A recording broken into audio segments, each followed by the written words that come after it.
Hello? Hello? I'm here. Okay. That's right, Wit. It is coffee time. This might be the last coffee time for a while. So we'll see how we do. I might finish it tonight. I might just do an extra long stream if I have to. We'll see how we do.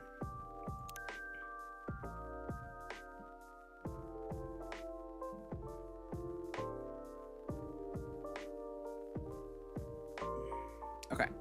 Continue. I do have a lot of progress left. I think I have like 6 or 7 days left. So we'll try and get through it. I'm trying to finish it up this week, but if not, we'll finish it up next week. It's not a huge deal. All right. Lunar Cell panel prototype ready for first test. Newcomer progressive elven metal band Avathorn tops U.S. music charts. Avathor, not Thorn. World Golem Culture Center grand opening to be held in Bhutan. Let's see.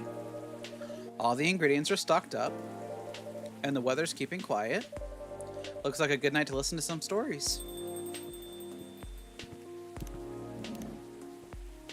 Oh, it's Gala. Let's see. Lucas. Riona's on normal schedule. Taking an easy day because self-care is important. Don't forget to take good rest once in a while too, everyone. Have you ever heard a story that wows you so you try to go for your dreams because you're inspired to do something or anything? Okay. Oh, and Hyde's here too. Good evening, Mr. Hyde, Mr. Gala. Nice to see you two. How did it go at the hospital today? Well, it was fine, except I was a little exhausted. Goodness, are you having issues with the children again? No, that's not it. It's just... Well, for starters, my Fury's giving me a hard time. Your Fury? Is it the full moon already? Nope, but I sometimes get pre-Fury symptoms. Pre-Fury symptoms? Yeah, it's a common thing for werewolves. A few days before the full moon, our bodies start to prepare for Fury. And that changes the way we react to pretty much everything. Symptoms vary depending on who you ask, but can affect our muscles, our appetite, our energy levels. It can give us headaches and a lot of other stuff. Small but annoying. That doesn't sound pleasant. It really doesn't. No, to be honest, it's not great. For me, I've been feeling pretty sore and more tired than usual. And a bit crankier as well. Is there a drink that could help you with that? I never found one, but if anyone can come up with it, it's you, Ocha. Since the Galahad can soothe your fury, maybe it'll work as a pure fury as well? Pre-fury as well? Maybe, but I think it needed to be more relaxing. Like a Galahad, but with no caffeine and maybe blue? So a Galahad is ginger... Where is it? Milk and ginger. So if we do blue milk and ginger... Let's try that.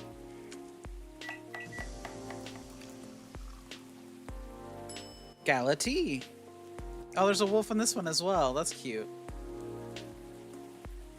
We don't have anything for him, right? No, we don't have anything at all. Okay, serve it. Here you go, a Gala tea for you. Do you come up with these names on the spot, Ocha? No, it takes a bit of soul searching to tailor it to the situation and so on. That almost makes it sound like you know in advance what we're going to order. Call it a sixth sense. Right, let's see how your sixth sense tastes. Wow, this is excellent. Exactly what I needed. Very happy to hear that.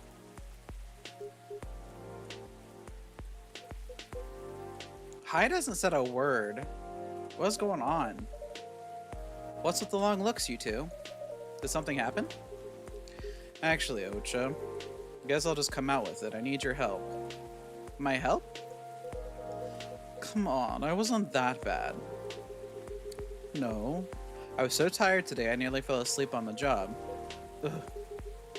But most importantly, it's not for you moping around. If not for you moping around, sulking, refusing to look at solutions. I've never seen you like this, and I'm getting worried. There's nothing to worry about. You say that, but then you spend entire nights looking miserable. No advice I come up with is good enough. And Hyde, I'm barely keeping it together as it is. You should know by now how I feel when Fury's about to hit. I take it you two ended up chatting yesterday after all? You bet we did. After I walked out of here, I headed home and found this one lying on the sofa, staring at the ceiling. Looking so gloomy, it sucked the color out of the room. And it's not the first time either. It's a constant these days. Please help me help him, Ocha. I'm at my wit's end. Mr. Hyde? Ugh, fine.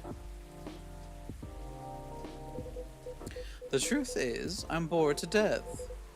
Or I would be if it wasn't for the whole immortality thing. I'm nearing 40 years old, and I've never been this bored in my entire life. Interesting, you usually make it sound like you're much older.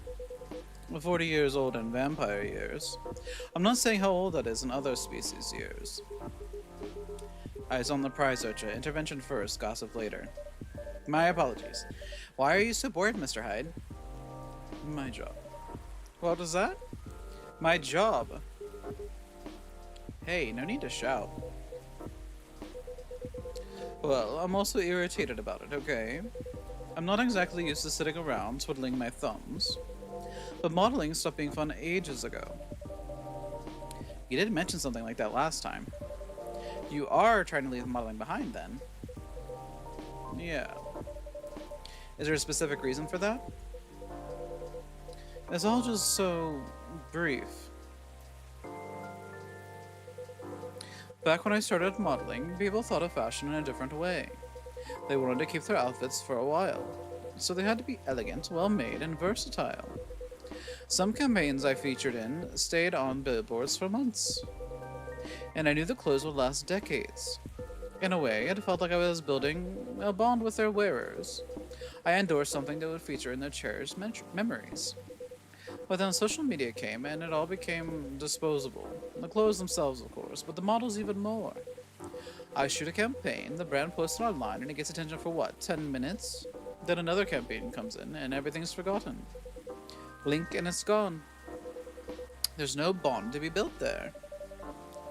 Isn't that changing these days, though, with slow fashion and the like? That's true, and people are getting into vintage clothes, too. I salute that. But the reality of my job remains the same. What about your fans? You have so many people following you. You mentioned that last night, and my answer hasn't changed. They follow me because they think I'm pretty. Being admired is nice, but it doesn't constitute a bond. So you're saying that you would like to leave more of a mark? Maybe so. It would be nice if I did something that people remembered. That became part of their lives in a real way. You do know you have people in your life in a real way, right? People who always remember you. That's not the same thing. Maybe you should study to become a doctor or something. That would make a real difference. No, thank you. The job still needs to be fun. Studying for 10 years just to exhaust myself for 14-hour shifts? Do you mistake me for a hard-working vampire? You see what I'm dealing with, Ocha? It does seem to be a thorny issue. Perhaps you'd like to mull it over with a drink in hand, Mr. Hyde? Yeah, that sounds good. Just make me something I like. Anything you've seen me enjoy recently or when we first met. Alright, he had the one that was like super gingery, right? Hold on, we got another... What was it? Hyde, I guess? Or maybe... No, it was Gala. We got Gala's self-summary. Okay. So, he liked,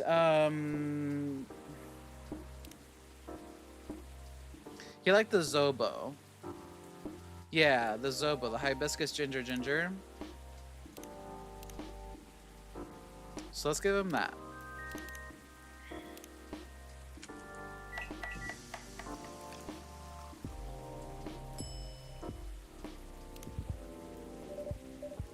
Here you go, Mr. Hyde. You seem to like this well enough. Nice, Ocha. And you lost your bet, Hyde. A bet? When Hyde was wallowing in self-pity yesterday, I told him many people cared about him. And I bet you could remember what he liked even if he gave you no instructions. So now I get to say that I was right. And Hyde gets to buy me dinner. At a place of my choosing. Ugh. You're going to pick that horrible steakhouse again, aren't you? You know it. Have you won other bets in the past, Mr. Gala? Let's see. You say it, Hyde. He's won every single one of the bets we've ever made. Wow. Yeah, I'm this close to being able to buy a new TV with the money I've saved on food. Just rub it in my face, why won't you?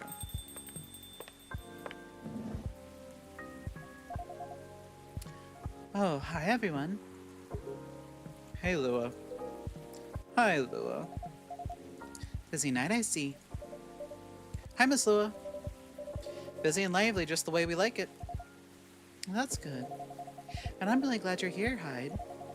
I wanted to apologize for the other night. I was so excited to see you, especially since it had been a while.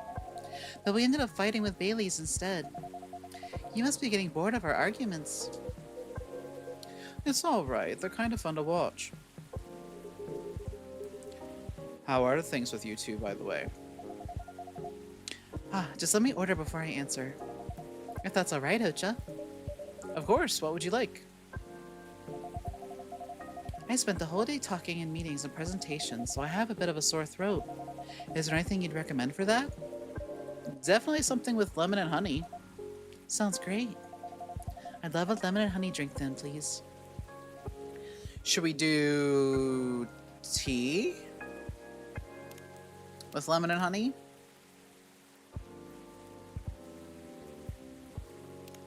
Let's try it.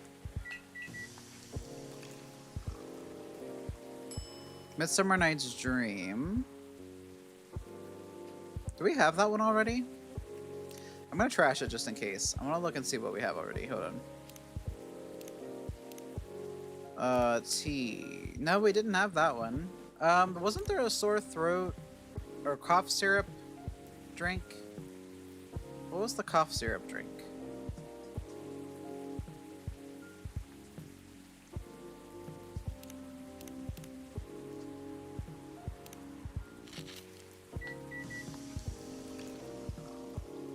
There it is, cough syrup. That's what we want.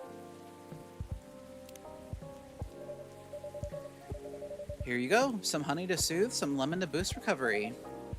Thanks, Dr. Ocha. This is truly lovely, just what I needed. That's great to hear.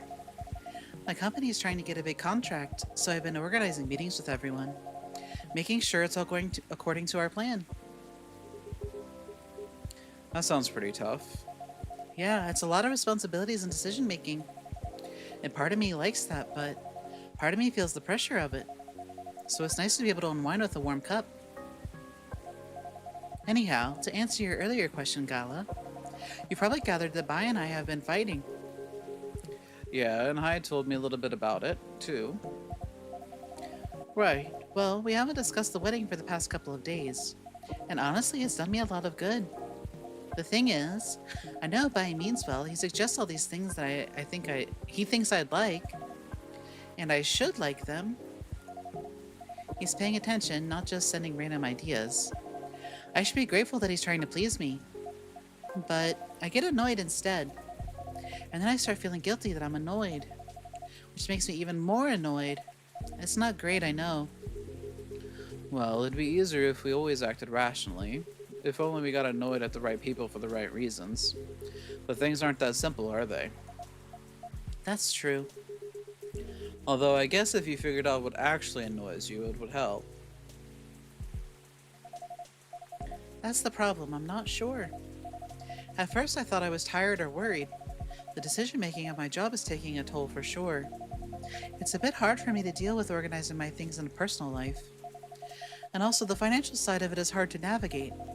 I don't want Bai to spend too much money, but he's right that involving my family comes with strings attached. I'm not sure how to avoid that though, but I'm realizing that might not even be the main issue. Hold on a second, I'll be right back. Smudge just pooped and he did not cover it up, so my room is quickly filling up with poop smell. Hold on a second.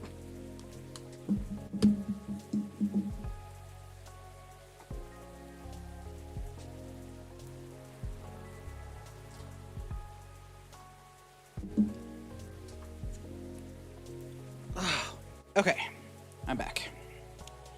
The more he sends me links to venues and caterers, the more it all feels wrong to me.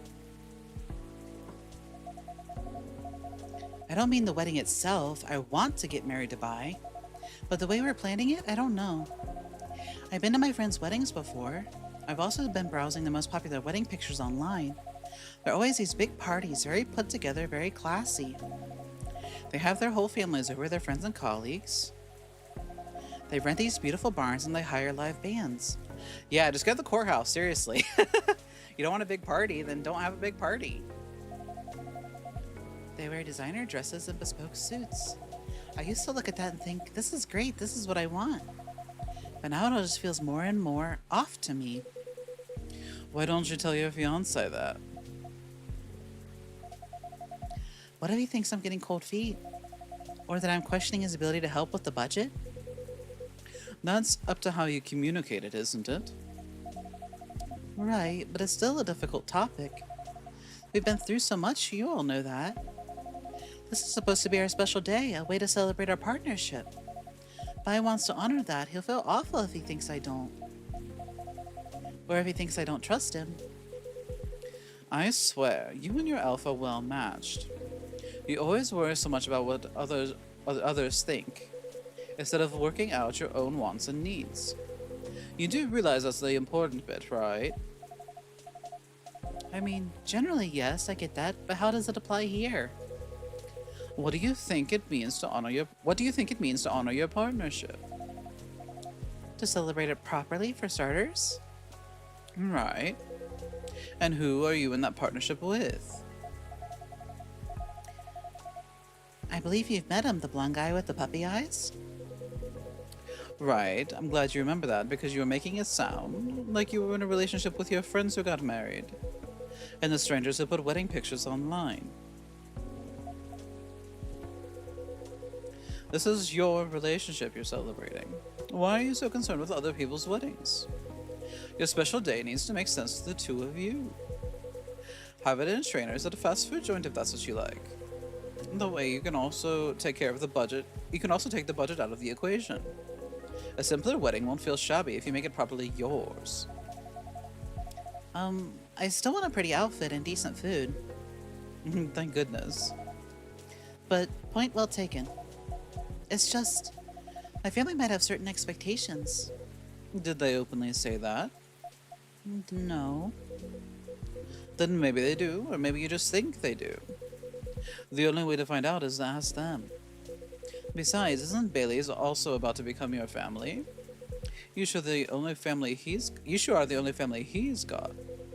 I'm not saying to disinvite everyone or to fight with them or anything, but you shouldn't put their needs above your own. He really should be a therapist, you're right. He's really good at getting to the point of things with people. I really shouldn't, should I?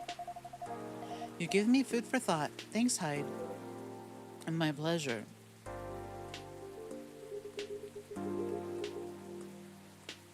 Amazing how you perk up when you give people advice, Hyde. Maybe you should become a therapist. Exactly. Huh.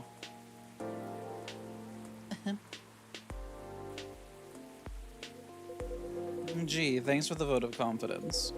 I did say I might become a couples counselor, but I agree with what you all implied. I don't think I'm quite tactful enough for that. Are you looking to change careers, Hyde? He's bored of modeling. He finds it too impermanent, wants to leave a mark, wants to have fun. Just a very quick summary. Oh, I see. Well, is there any way you could make modeling fun again? I don't think so. Last time I had proper fun was maybe 20 years ago. What happened then? I was modeling a capsule collection for a young designer, and she wanted to take her own pictures. She got a studio, lugged the outfits there, and found someone to do the makeup. Then she whipped out an old film camera, a proper relic. I hadn't seen one like it since the 60s. My granddad has an old black and silver camera with 2 lenses. Was it something like that? Yep, exactly like that. She said she preferred it because of the way it captured the light, and because it was a slower experience. Something that would allow us to connect more. At first, I didn't think much of it. I started doing the usual, posing, switching, posing some more. But something felt different, then I realized what it was. Most of the time, we were just talking. She only took a picture once in a few minutes, if that. Is that unusual? Yep, most fashion photographers take dozens of pictures in a row. I felt a bit sorry for her, to be honest. I thought she didn't know what she was doing and that she was wasting her money. But we had a great time, and we kinda got friendly, I guess.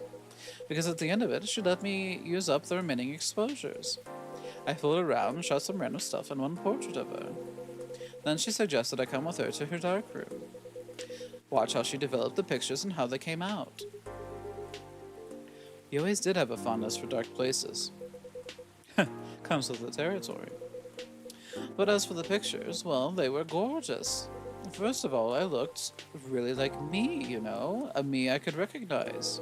But that's not even what stuck with me the most. It's the care she put into processing each frame. Working each picture through the chemical baths, hanging them, drying them, it was like watching a magic ritual. And her portrait, when she saw it, she got a bit emotional. She said she was used to being on the other side of the camera, and it was the first time she really liked a portrait someone took of her. Maybe he should become a photographer instead, and just use an old-timey camera. I'm in a weird place these days.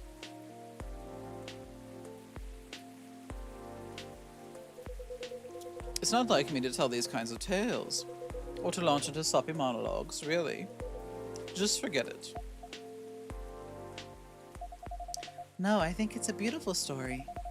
And it gives me an idea, I think, of another career for you. Please share, Louie. You'll be doing us both a solid. Go on, then. Well, maybe it's because I've looked at so many of them recently, but apparently film is making a big comeback for wedding pictures. It's what you said, it captures the light beautifully, and it's a more personal, slower approach. Maybe you could try that. Who, me? No, the other vampire who's looking for a new line of work. I think you've got the wrong guy here, Lua. I know I'm disgustingly sentimental these days, but I'm not that far gone. Attending one wedding gives me cavities, let alone several per month. Well, forget about it then. No, don't forget about it at all. It would be perfect for you. Come on, Hyde. I know you like to play strong and sarcastic, but you are sentimental. And you love to chat people up. You solve all of the bridesmaids' drama and offend the parents. But most importantly, you do something for those people that they'll never forget. They'll look at your pics their whole lives. And if that's not leaving a mark, I don't know what is. Yeah, see, he should become a photographer. You're assuming they won't get divorced. I don't know if this is the right topic for Miss Lua. It's alright. I know some marriages end in divorce, but that doesn't change anything, does it? Whether a marriage lasts for a few months or several decades, the wedding is still an unforgettable moment in someone's life. That career in the Mafia is really looking up. You're hopeless. I'm falling asleep in my chair now, so I'm gonna head back. Do whatever you want, you thick-skulled vampire. Just don't stay out too late, okay? Yeah, alright. That's my cue as well. I have some thinking to do. And maybe some talking. Thanks again, Hyde. And good luck. I hope your next adventure is a good one. It will be. Good night, Lua. Good night, Ocha. See you later. Good night, you two.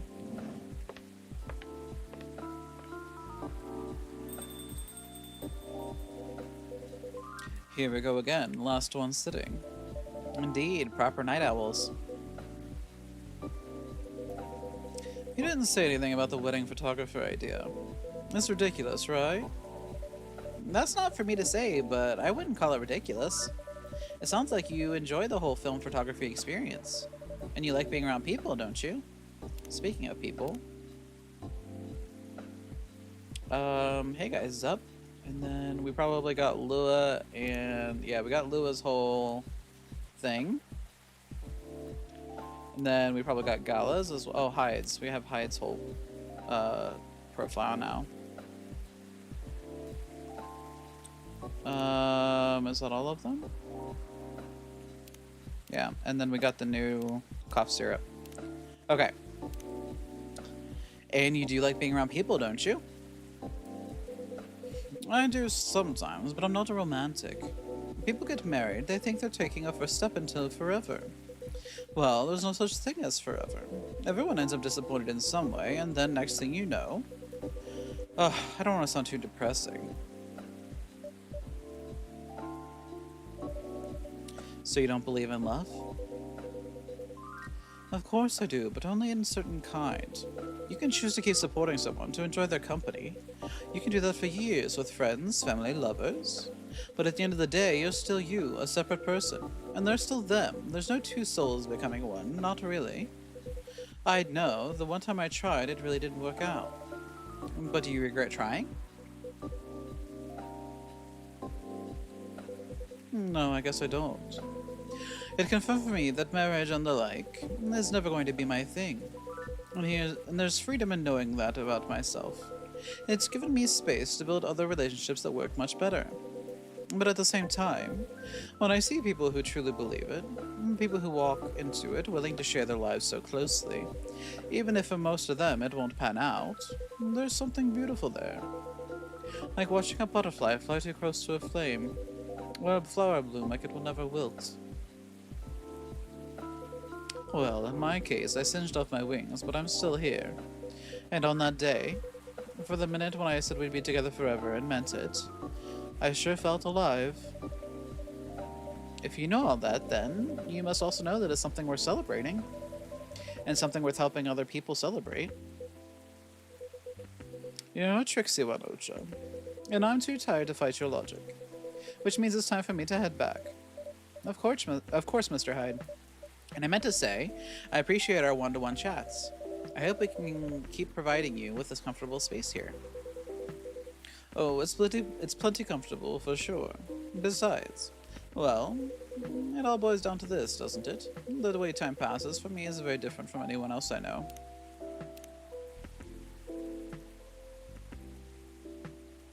Lucas is just having a crazy night. Jesus Christ. Thank goodness Gala is from a long-living species. But even then, he'll grow old before I do, eventually. The world will change 100 times, technologies will die out, new technologies will come. I will feel again the way I feel now in a century, maybe two. And Lua and Gala won't be around to give me advice. The world won't wait for me. But you will, am I right, Ocha? That is very perceptive of you, Mr. Hyde. Hey, you've grown to know me quite well. It's only fair that I get to know you a little in return. I suppose that's true. So anyway, I'm looking forward to that. And to continuing our story. It's nice to know that no matter how much time passes, there's always going to be someone here rooting for me. Thank you for your trust, Mr. Hyde. We will make sure it's not misplaced. I know you will.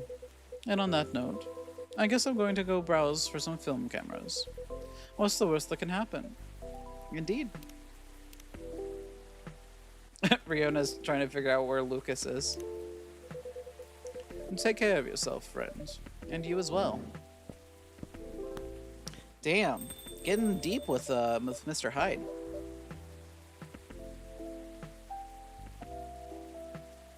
The world won't wait for you, Mr. Hyde, but some of us will. I'd be happy to be his friend for eternity. I like Mr. Hyde a lot.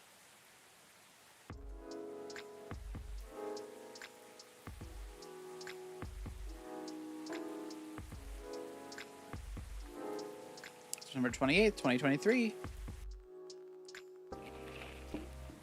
Robots asked to give ultimate advice. Elven burnout is real. Here's how to avoid it. New image recognition tech confuses gnomes with dwarves. A review. Uh-oh. Yeah, Hyde's also becoming my favorite. He's really cool. Oh, it's Georgie. Officer, welcome. Hey, Ocha. How are you doing?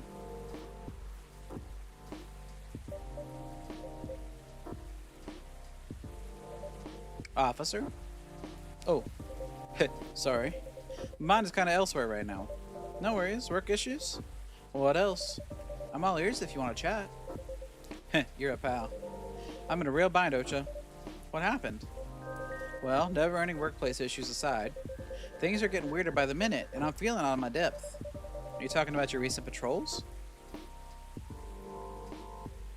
Yeah. I've been analyzing the CCTV footage the last couple of days. Oh, I see. How did that go? Did the cameras manage to capture anything? Yes and no. The infrareds caught a couple of blurry things. They ran off, turned a corner, and disappeared. Could have been anything, like rats or cats, but neither fits what I heard on the scene. The footsteps, you know, the laughter. Come to think of it, it sounds more like giggles. Giggles? Can werebeasts giggle? Not at that size, no. Even if they could, it doesn't explain the footsteps, really. I see. So what's next? I have some ideas, but they're just wild theories at this point. In short, I'm stumped.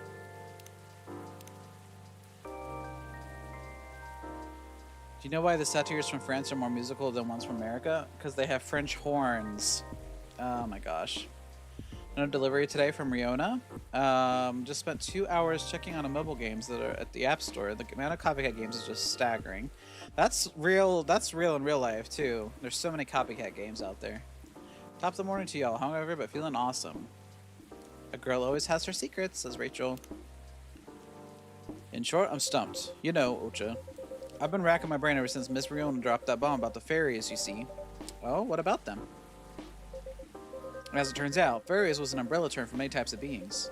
Anything that didn't fit the known physical rules at the time was to be referred to as such. Oh, Does that mean banshees are part of the fairy folk? Heh, probably.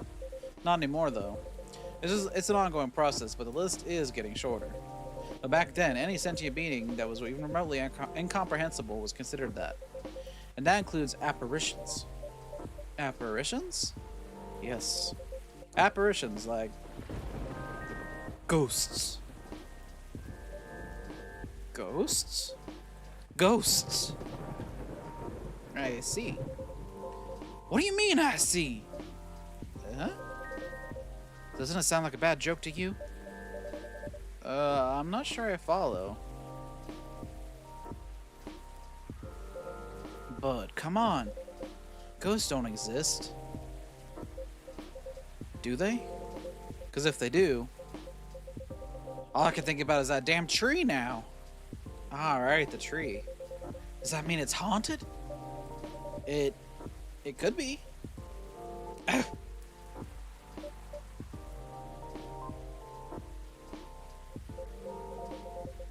Don't get how you need to be so calm about this. Huh? Well, why wouldn't I be? I mean, there have been all sorts of customers here. Some of them are so out of this world even. Sometimes literally. You're right. I guess you're not the one who's being weird here. Don't say that. Everyone has their own peccadillos. True that. If you don't mind telling me though, may I ask the reason you're so afraid of ghosts? Gosh, no. That's a long story. Not something I'm ready to talk about anyway. That's understandable. All you need to know is my fear was never caused by actual ghosts. Oh? Suggestion is a very powerful thing, Ocha. But that's all I'm willing to share for now. Alright, thanks for sharing. You know, it's funny. My grandpa was very into this stuff. So is my daughter. They're like my opposites, very curious and fascinated by the unknown. Not that I'm not, mind you. It's just that with my time as a cop and all, unknown variables usually mean trouble. I see. That makes sense. They're kind of the people who could see things from nothing. And I mean that in the best way possible. Like, you know the Zen rock garden thing from Japan? They understand the zenness of it. I don't, but that doesn't stop me from thinking it's chill, you know? I think you almost got it. Yeah? But I'm sure he and my daughter could talk about it for hours. Too bad he passed away before she was born. I'm sorry to hear that. Don't be. On that note, Ocha, you see my lighter, right? I'd say I'm pretty well acquainted with it now, yes. My bad. That thing was originally from my grandpa's. He bought it sometime after the war ended. It was to commemorate the upcoming new era, he said. In more ways than one. He got honorably discharged due to a severe leg injury he'd never be able to recover from. Ah. At the time, he was living right across the street from the former town hall. For obvious reasons, he couldn't walk far. So it was a good location for him with all the veteran support nearby and all. Right? Now, about that street. You see, my grandpa liked to chat. He never liked being alone, that guy. Plus, he pretty much hated his bleak room. So sometimes he'd go and hang out with the street vendors in front of his place. There were all kinds of beings there, along with their pets from all walks of life. That's why he had a lot of stories about the craziest things. Ah, I see. You see, the street's name just came to my mind last night. Can you take a guess what it is? You mean Bourne Street? Mm-hmm. It wasn't called that before, that's why the whole thing didn't click for me straight away. But I went through his files and it checks out. Does that mean the vendors he was talking about? Bingo. And you know what? He bought the lighter there. Wow, what a coincidence. Are you sure it's only a coincidence? What do you mean? Come on. Ain't no way there's just coincidences, Ocha. Everything is lined up too perfectly if you ask me. Uh-oh. Think about what's happened so far. It was my team that found out the vandalism before they dumped the whole case on me. Then my car was hit out of everyone's. Right? Then my luck started tanking. The broken mug, the fan, the black cat. Just tons of weird stuff happened in the past week alone, you see. Right? Then one thing led to another. My team was chosen to lead the investigation. And tell me who's in charge of the case? Me. Then there's the Banshee lady, your patron, with some information I wouldn't have thought of. The dead tree stuff, the fairy market. Information I wouldn't even have remembered on my own. Right? And now, we know why I kept on losing my lighter, right? How are they not connected? Tell me. Well, if you list them all in order like that, I'm telling you, Ocha, that place is calling for me. The case is made for me. But they really picked the wrong guy. I'm just real bad at dealing with spooks. They make me question everything I've ever known, you know? But I've always thought you're pretty good at handling ambiguity, officer. Not when it comes to supernatural stuff, because we don't know enough about what's real and what's not. What will they do? Will they hurt us? Do they bring bad luck, good luck? What's the truth? Who knows? Maybe you should take a day off and catch up on your sleep. Huh? What's that? No, nothing. I needed something to calm myself. Any suggestions, Ocha? I'd say you should have some tea with no caffeine. Okay, I'm not feeling all that great, so that sounds good. Can you make me something with ginger and lemon? With red flower tea you have? Oh, you mean hibiscus? Yeah, with some sugar on the side? Maybe something from hibiscus, ginger, and lemon. Hibiscus, lemon, and ginger. Should I do ginger and lemon? Ginger, lemon, see if that's a thing.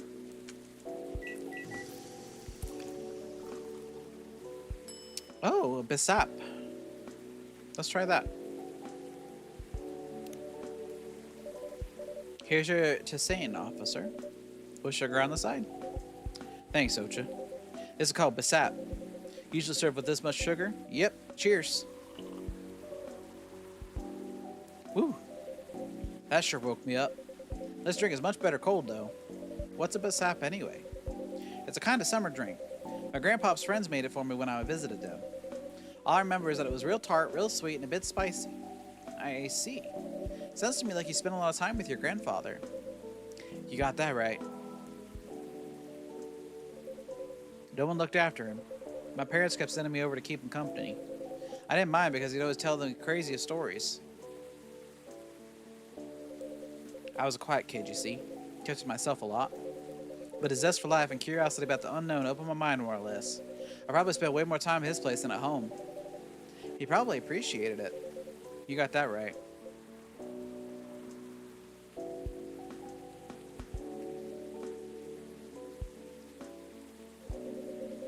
You know the reason I became a cop? I don't think so. But now that you bring it up, I'm curious. Well, I won't bore you with details, so I'll make this quick. One time, I couldn't see Grandpa for a week because of a school trip. Cell phones weren't common back then, so there was no way for me to get in touch with him or my family. So, imagine my surprise when Dad told me Grandpa's house got burgled. Oh no. Was he okay? Was everything alright? He was fine, but I wasn't. So I went over to his place immediately. He acted fine, but I noticed many things were missing, like his old TV and a few valuable electronics. Well, at least it wasn't anything he cared about. Glad to hear that. He never called the cops, by the way. My dad did the next morning. Oh, why? It's complicated. Let's just say he wasn't too crazy about them. It wasn't like I didn't understand why, but... Anyhow, that incident opened my eyes to his aversion to cops.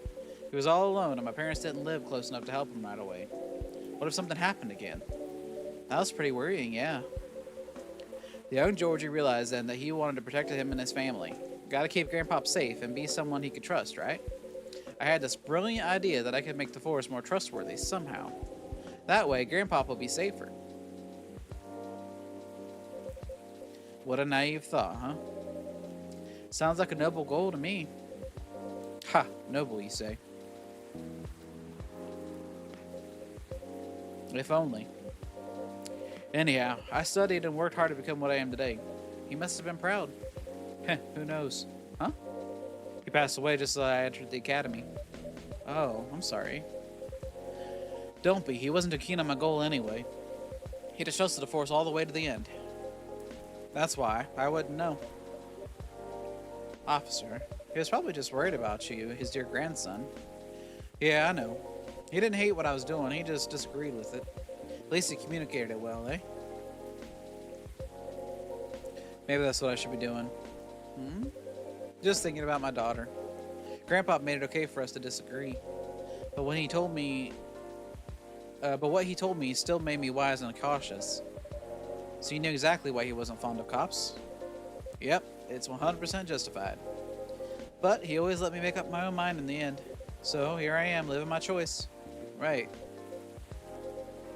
Time to borrow a few pages from his book, huh? It certainly wouldn't hurt to try.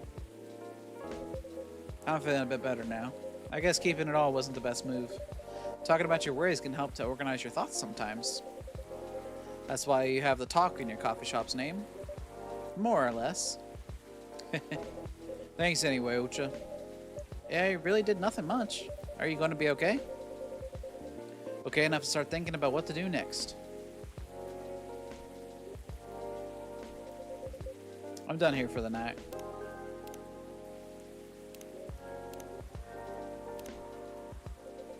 You have a good evening, alright? Please keep me updated, officer, and stay safe. Will do.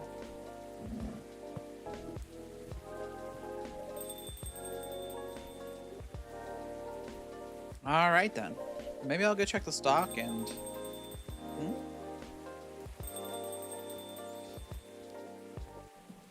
Watch him lose his lighter again. Right.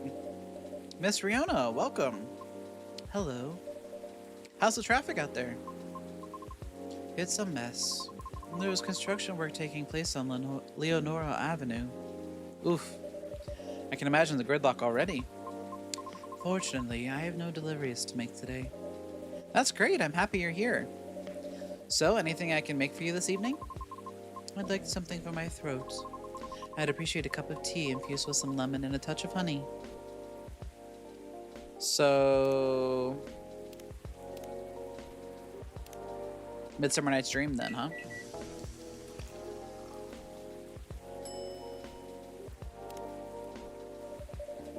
A cup of warm Midsummer Night's Dream for you, miss. That's what we call it here. Wow, how whimsical.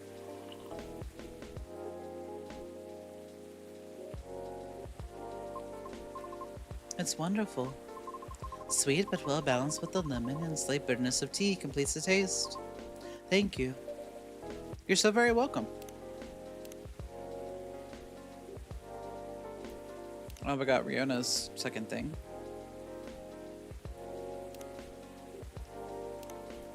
Oh, and we got the drink just now. Oops. Okay. You're so very welcome. By the way, you just missed Officer Georgie by a few seconds. Is that so? How is he? He's been thinking about what you said quite a bit, actually. Oh?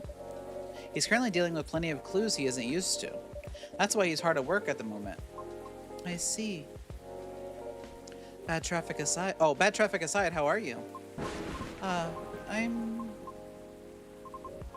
To be honest, I've had a lot on my mind as of late. And I don't know how to express it without sounding pathetic. You know I'm all ears. That may actually be part of the problem, I am afraid. Pardon? You know, I've held conversations with more individuals over the past week than I have in the past few years. Is that a good or a bad thing? It's troubling. Oh, I'm sorry about that. I don't mean it necessarily in a negative way. It's just, I used to believe that I had a settled life objective. But I have been doubting it lately. How come? I finally heard back from Miss Rachel yesterday. Oh, any good news? No. Our fields are admittedly quite different, so I was not expecting much. However, she provided me with some contacts who may be of assistance. Even though they had no direct connection to the audience I am trying to reach. I see. She explained clearly why she thinks I should contact them, however. Which I am thankful for. That's very thoughtful of her. So what's the battle plan? And why are you doubting yourself? In essence, the advice is to slowly increase my network to make myself known. Oh? Sounds familiar, doesn't it? You can probably guess my concern about it. I think so, but you could give me a refresher. Just so I don't misunderstand. I feel like that would be a shortcut, so to speak. Right. She did, however, remind me of an important and humbling fact. What would that be? Well, but it's not guaranteed you'll get anything out of it, don't you think? Unless you're really, really sure the so-called shortcut is 100% going to work. Because you'll have to do way, way more than just making a few calls and waiting for callbacks, you know. I'd say that's a decent impression of her. Thank you. After that, she told me a story about her early career experiences, both the good and the bad. Getting noticed is truly only the beginning. Then it is either a matter of letting your talent speak for you, or you go out there to develop connections with the right people. Even then, there's still no guarantee of success. After listening to her explanation, I respect Miss Rachel's determination. I can certainly see how it worked out for her. But then I was left wondering whether Mr. Lucas meant something similar during our first meeting. Right, I thought it was all sounded familiar. Will you try her suggestion then? I don't know. Is it difficult? No more difficult than sending reels to every audience I've come across.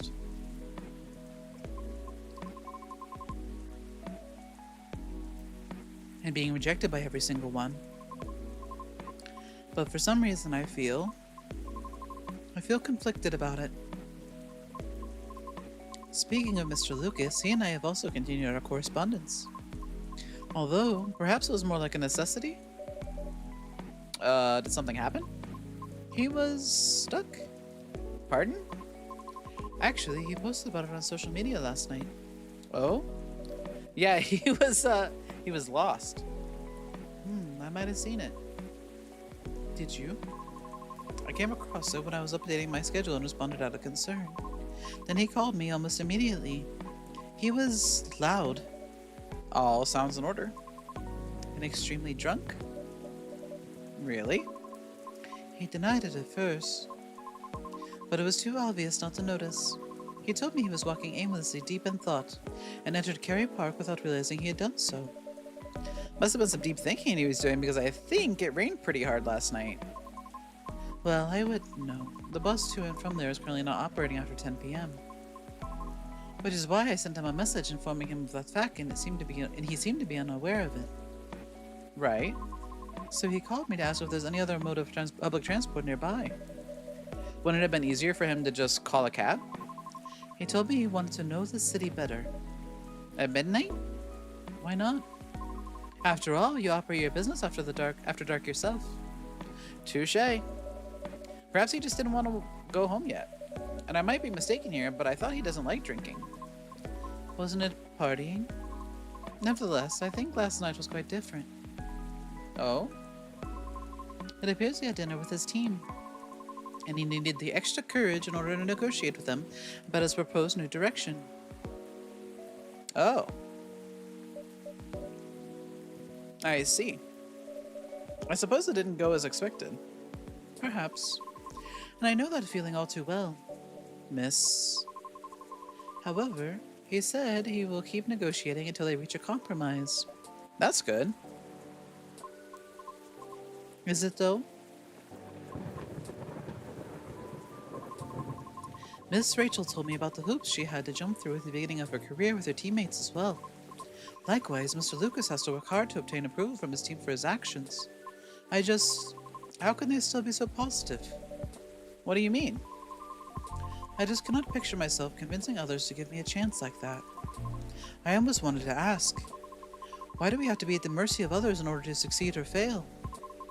Can't talent speak for itself?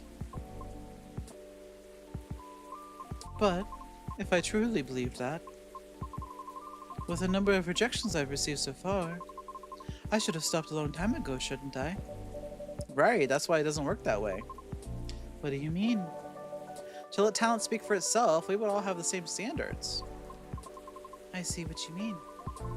Art would cease to be art if it was standardized, wouldn't it? However, doesn't that imply that everything still depends on the whims of the individual judging you at that moment? How does someone like Miss Rachel or Mr. Lucas manage to be fine with that? Perhaps because they don't see it as the be-all end-all? What do you mean? Rather than viewing them as judges with the authority to determine their fates, perhaps they simply see them as hills to either overcome or avoid, if that makes sense. Just a matter of perspective as to where the power lies. But it's not easy to climb those hills, especially if you've never done it before. Therefore, it's good to try and find out what works for you or ask for guidance or assistance even. Because one can't possibly know every single way to overcome obstacles. Or to be able to safely recognize warning signs without first learning about them from others. Is that what you're trying to say? I see. Still.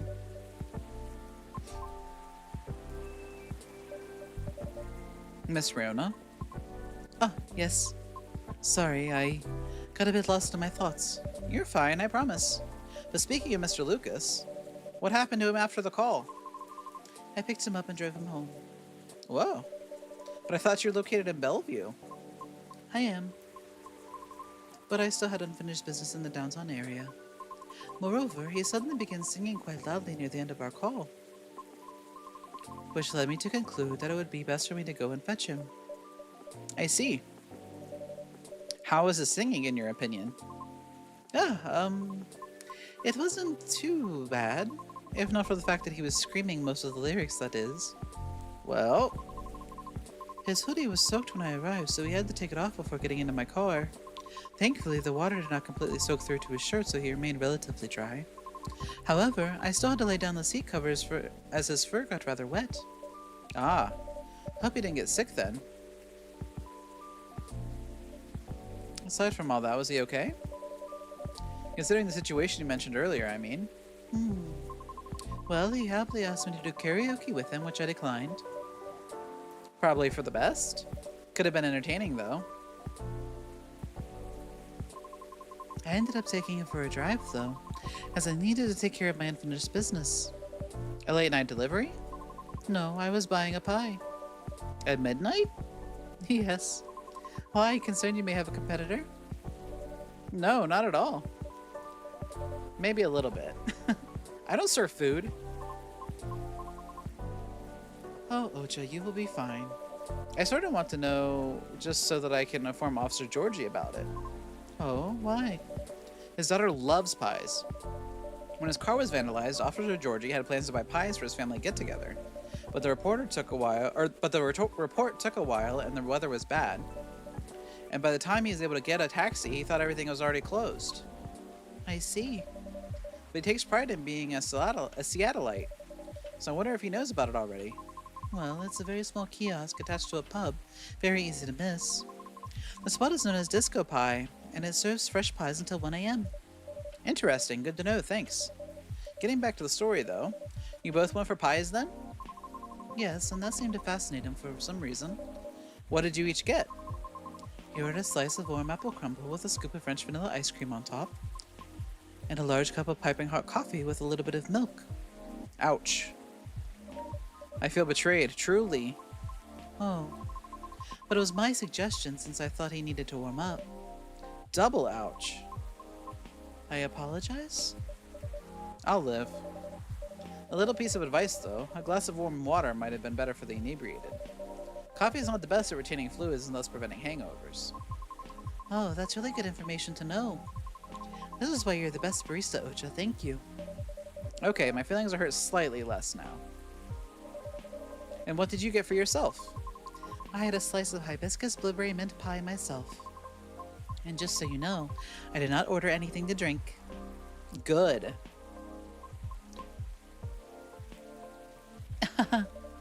Drinks aside, what an interesting combination for a pie. How did you like it? I enjoyed it. You serve hibiscus here too, don't you? I'll remember to order it next time. Please do. And so we continued our conversation afterwards. That was when he told me he had not given up on his goal despite the many disappointments with his team. He also told me why he does not drive at all. Really? Why? It is... On second thought, it may be better to hear the story directly from him. Another time. I apologize. No problem, I understand. We also discussed quite a few things we have in common. Really? Yes, surprisingly. And before we knew it, it was already nearing 5 a.m. Must have been a gripping conversation. I am not sure. However, his exhaustion seemed to finally catch up with him then, so I drove him home. Weren't you tired as well? No.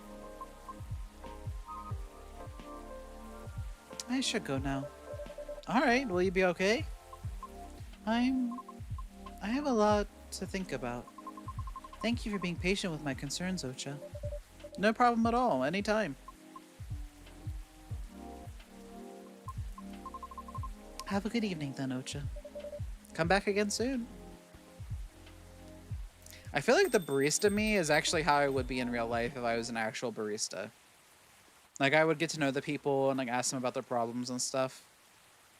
And then, like, if they wanted me to back off, I would do so. It's just, like, I just feel like this personalization of the bartender is very much me in fact.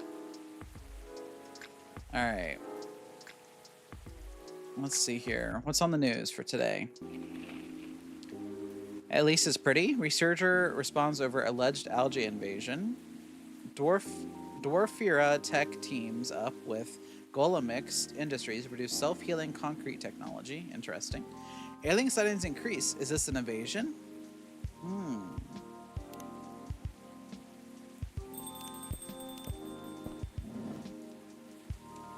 Aqua is very lucky to have people who's with her no matter what, and she won't take it for granted. Riona says normal schedule for today. Lucas said, you want to know where I got my awesome sunglasses? Check out my good sponsor here. I wish we could actually click on the links to see it, you know what I mean? Been working with them for eons, and I always love their stuff, but y'all know that already. Hey. Why am I over here? Not you, you're terrible at giving advice. I'm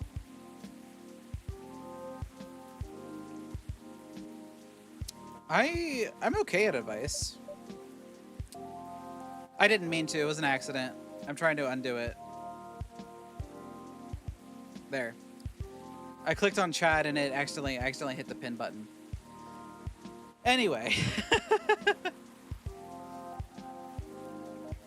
Mr. Bailey's, hi. I'm sorry, I didn't hear you come in. How are you tonight? I'm alright. But you look pretty distracted. And my insecurities for everyone to see how it is.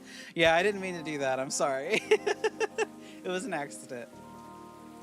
But you look pretty distracted. A penny for your thoughts? Ah, you can have them for free. I was just pondering the hidden side of things. How different the world is under the surface compared to what we think it is. Flora Cat, welcome in. Thank you for the follow. How are you doing? Nothing and no one is exactly what they appear to be. How are you doing? I'm good. Just playing some Coffee Talk 2. We're talking to some very interesting characters here. Funny, I was having similar thoughts on my way here. I guess now that we spend so much time on social media, people believe we can be summed up in a picture or a sentence. But it's not like that. It's not easy to know someone. Even if that someone is yourself. Especially if that someone is yourself. Sounds like we agree on this. We sure do. And it's been on my mind a lot in the past few days. How's my stream going? Going good. Yeah, we're about an hour in. I'm trying to finish this game tonight. So we have, let's see how many days we have left. So we have today and we have 4 more days. So we should finish it tonight. But yeah, it's been going good. And it's been on my mind the last few days. Does that have anything to do with your wedding to Miss Lua? Got it in one. How are things on that front? A few days ago, we decided to take some time apart to think. That sounds ominous. No, I don't mean it like that. It wasn't a breakup or even a break. Phew. We've been through so much, there's no walking back on our relationship now. But sometimes you're so together that you lose sight of the big picture, you know? I think I see what you mean. I'm playing a great game? Yeah, I really like this game. I played the first one and then immediately started this one right after it. Do I play any other games too? Yeah, I play all kinds of games. I'm playing Tectonica. I just finished playing Planet Crafter, Planet Humble. I play lots of factory games and a few other types of games as well. I play lots of games. So we decided to give each other a bit of space and figure out what we really want out of our wedding. And more importantly, out of our marriage. I see. Have you made any progress on that front? Do you want the short version or the long version? I'm always here for the full story. Alright then, I'm going to tell you everything. But I think I should order first. Sure thing, what can I make you tonight? I'm not feeling fussy. Anything warm would do. So anything, really. Makes sense. What about some herbal tea then? Hibiscus, butterfly pea? Butterfly pea or hibiscus sounds great. With milk and honey, please.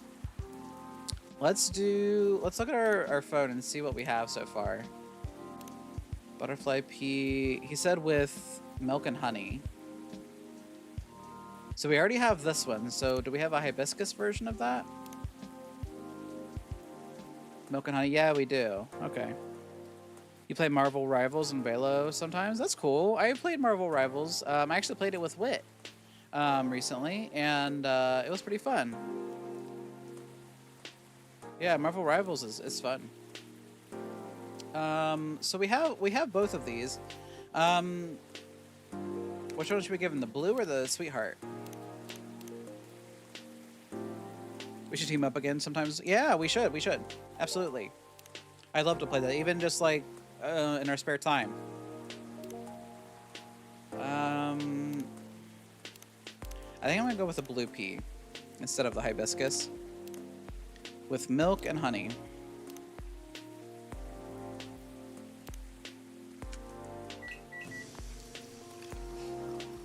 Dreamin' blue. We should do some art.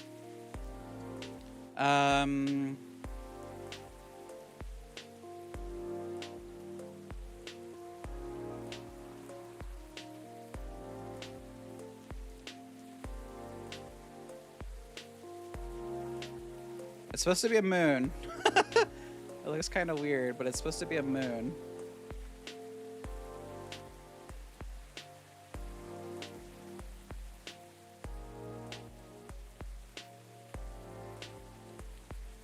You see what I'm going for? Okay. We'll just, okay. That's good enough. Because it's a dream in blue. It's like a night sky. Here you go. I hope you like it. Thanks, Ocha. This is so nice, and it brings me way back. You know how I'm not really in touch with my family anymore? Yes, I'm sorry about that. Don't be. I don't even miss them most of the time. In the end, they're just a random bunch of people, and we don't have very much in common. It's good that you've learned that about yourself, Mr. Baileys. I think so too. There's just one person I miss, but I've been missing her for a while now. Ah, someone who passed away, I'm guessing? Exactly. Spot on again, Ocha. I used to have a very close relationship with my great-great-aunt. When I was little, my parents fought all the time, but I still remember in my bones how that made me feel. The fear I had that one of them or both of them would walk away and abandon me. A bit ironic in hindsight, but then it was many years ago. Yes, it's quite normal for a little child to care about their parents, no matter who they are or how they behave. That's true. Anyway, I spent almost all my evenings curled up in a ball in my room, trying hard not to listen to all the shouting, except when my gran came to visit. Not her being around prevented the fighting, mind you. Even elven high society is amazing at keeping up appearances, except in front of family. But she got how it made me feel, so she went out of her way to take the sting out of it. She would keep me company and bring me a cup of herbal tea, with milk and honey in it. Drinking this now with you, it feels a lot like family again. I'll be your family. I'm down for that. Sounds like she was a perceptive person. She truly was the best of them until she got sick. Oh no, how did that happen? I thought the elves don't get sick. Ah, see, that's the part of elven disinformation. Ocha, please, a man's already a relationship. I didn't mean that kind of family. Elves don't get sick with your little run-of-the-mill colds, but they do get big bad diseases like everyone else, and it's not uncommon for us to die from them. Except there's this assumption in elven society that if you live the right sort of life, you'll pass away peacefully in your bed. So that's what families say most of the time when someone dies. Incidentally, that also means that they pretend everything is fine until the very last moment. So that's what they did to my aunt. They basically shut her in during the last few weeks. That sounds really awful. I did manage to visit her, but she put on a brave face, but it was clear she wasn't happy. But then she wasn't very happy before that either. At least she had you. I must have been a little consolation, yes, but I'm glad I was able to be with her. Ugh, I think I came very close to being trapped with those people. I'm pretty sure she would have hated that for me. A little part of me hopes she'd be proud of me right now. I'm certain she would be. Thanks, Ocha. Here you are, letting me blab on again. That's more than fine, but do you think growing up among conflict might explain why things are, well, a bit difficult to work out sometimes between you and Lua? I definitely think that's part of it. In fact... Oh, Silver! Oh, and his sister. Good evening. Hi, Ocha. And hi, I don't think we've met before. I'm Silver. I'm Bailey, it's nice to meet you. And I'm guessing you're Amanda? We are, but you do not appear to be a hive. How did you... Lua told me she ran into you a week or so ago. Oh, the nice earthling we met on our first night here. That is a satisfactory explanation. And so, you are her date? I'm a little more than that. I'm her fiancé. Truly? Fiancé is a successful outcome of dates with a 0.013p probability. Congratulations on your excellent odds actualization. Thank you. Now, Cafe Offspring, we are wishing for a drink. Cafe Offspring? How did you acquire that new title?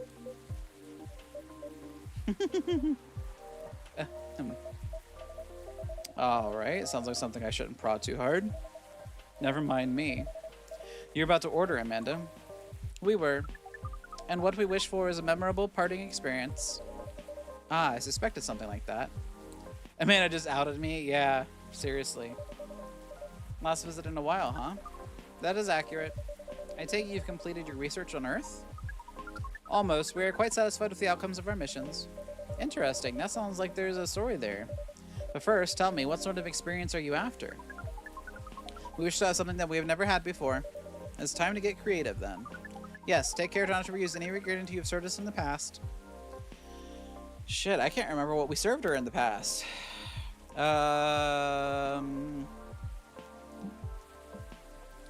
What did we give her?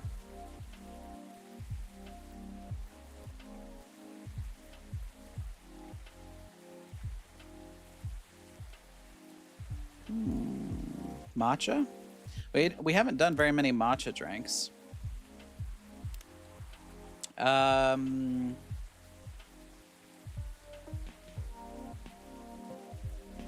Mint, yeah, maybe.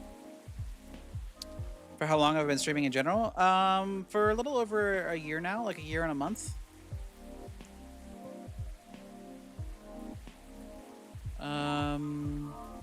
Actually, like a month and a half. So, like, almost 14 months. What about mint and milk?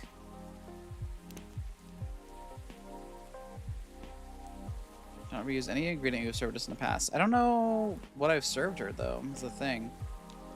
Hold on. Green tea, milk, and mint. So let's try this and see if that's anything. Yeah, that's asking a lot of me to remember. Yeah. That doesn't look like anything. So let's trash that. It's a pretty long time, I see. Yes, yes. Okay, so mint and have we done honey? You'd love to join my Discord? There's a link below my it's let me get it for you. I'll put it in chat real quick. Hold on.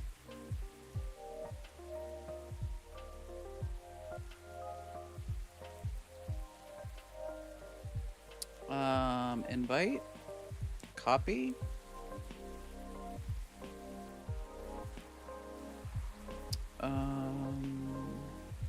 Paste. There you go.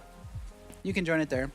It's a group Discord with 3 of my friends. We all share it. We're part of VFable. That's our group name. So green tea, mint, and lemon.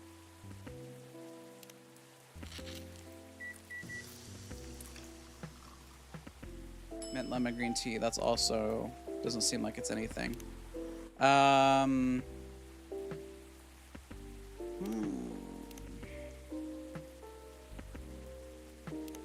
Oh my god, Bailey's full profile too. Okay. Hold on, let me look at this real quick. What have we done? Green tea, milk, milk. Green tea, lemon, honey. Green tea, green tea, green tea. What is that? What is that little swirly bit there?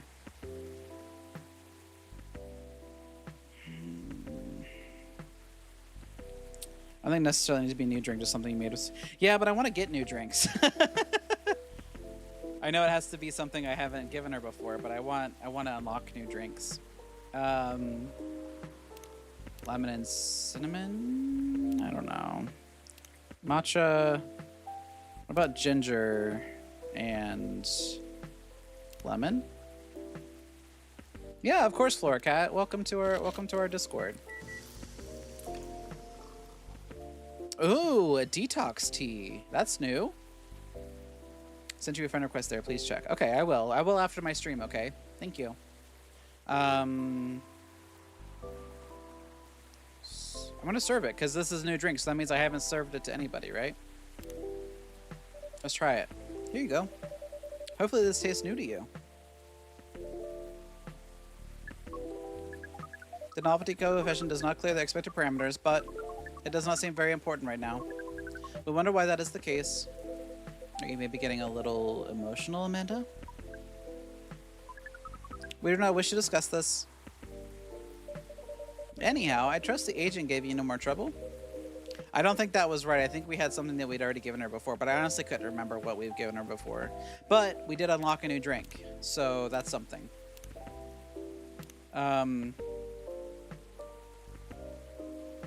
Oh, that one was quite close, actually. We had a little brush with the authorities, you see. Yeah, Lua mentioned that. He made her really angry. She was still seething when she came home that night. Ah, please tell her I'm grateful for that. Well, that agent kept looking into things even after his second visit here. But that's where your help really came in handy, Ocha. My help? Yes, the card that you got off the agent. We asked for help from an associate to run it through the mind you call computer. Once the contents of the card had been unveiled, we analyzed the language of its communication, which is quite an interesting mix if we may say so. It's roughly 60.0923% syntax and 39.9077% mathematics. We then led a polynomial time attack on its encryption, expressing the ciphertext as... the point is, Amanda managed to get into the fire system. She obfuscated all mentions of any of us or save beyond recognition. And some totally legitimate orders came in. To send the agent to Europe on an urgent mission, which should last more than long enough for him to forget all about us. Woohoo, that sounds incredible. It does sound thrilling. Ah, it was a very simple matter of applying Hive knowledge. Be it as it may, it's great work, Amanda. We are pleased. Amanda's amazing. But let's not forget who got the card in the first place. You really helped us there, Ocha. Thank you. I'm very glad to hear that and very relieved. So I just got the achievement that I completed Amanda's good story arc. Yes, we have thought on it a while, and we have decided we do not care for that sort of excitement. Not if it makes our siblings so sad. You've really gotten the hang of emotions now, haven't you, Amanda? Thank you, Offspring. If that is the case, we are content. That means our mission is well and truly accomplished. So, Offspring, am I like... She calls me Offspring, so am I a child of the Hive that makes up these two? Or like are they like my aunt and uncle kind of a thing, you know what I mean? Like, am I like a child of their... Yeah, I don't know. Anyway, did you come here specifically to pick up earthing and motions? No, we came here for the purpose of general earthing research. But it appears that to us now that emotions are one of its most interesting aspects. We will be submitting a, you call it academic paper, uncontrolled stimuli and reflexive neural patterns, deep level communication Hive versus non-Hive species. Wow. That's how you know it's serious research. I don't even understand the title. Amanda always has the brains in the family.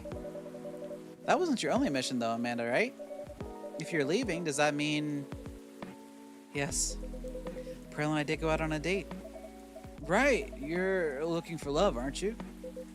I am, I was. I think I may have found it. Wait, wasn't the first date a really short time ago? Just a couple of days. But I've been waiting a while and I really think this is it. When I took up this mission from the Hive when I came to Earth, and during this entire process when I changed and changed, what I was hoping was that someone would see me for who I am. And I really think she does. That's so great, but I'm curious. Doesn't being in a Hive provide the experience of feeling seen? It does and it does not. And in fact, we hope that it is something our research might improve. The Hive sees thoughts and desires honestly, but it is not able to communicate the reasons for those desires, the emotions as it were. We do not dwell on those, nor will we start to do so in excess. But it seems to us now that they may be worth conveying, at least to some extent. Yes, what Amanda said is part of it. I was very unaware of my emotions when I first came to Earth. I was really bad at communicating them clearly to others. In some ways, I still am. It will always be harder for me to grasp them than for most people, but when I started to understand them, I was both fascinated and scared, which is not an uncommon experience, I think. It's really not. It requires a good deal of courage to look at your emotions honestly. It certainly requires some time, and even more time to find someone who can look at them with you, not get scared and take them as they are. Someone who can see you clearly and kindly. It is a precious thing when that happens, huh? A rare and beautiful thing. Has that been your experience with Lua? It definitely has. I almost forgot how much it mattered, too. I'm lucky that I have good friends who remind me of that.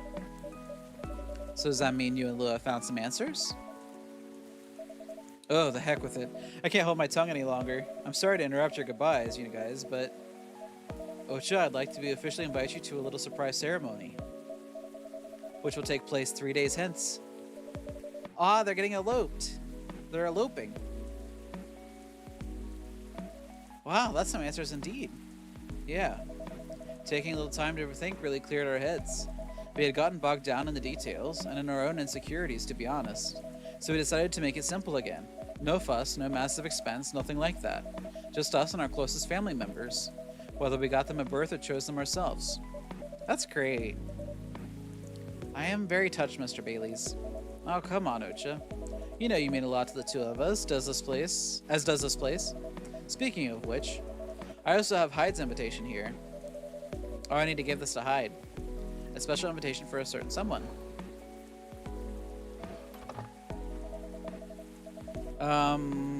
So I got another achievement for being a guest of honor, being invited to Lua and Bailey's wedding.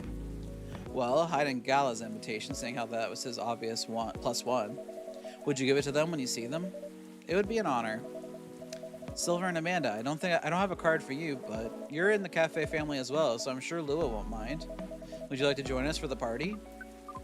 A party? It is our first experience being invited to a party. It is 99.999% pleasant, and is 0.0001% disappointing that we have to refuse. Yes, I truly appreciate the offer, Baileys, but sadly we're leaving Seattle tomorrow. Really? That's more sudden than I expected. Are you going back to space then, Amanda? Not yet. We are going on an adventure. That sounds very exciting. It really is. Amanda and I are taking a trip through the country. And maybe even a bit further if we got time. We're basically going to be tourists. Tourist is such a fascinating concept. Although our sibling explained it to us multiple times, we still find it very hard to comprehend.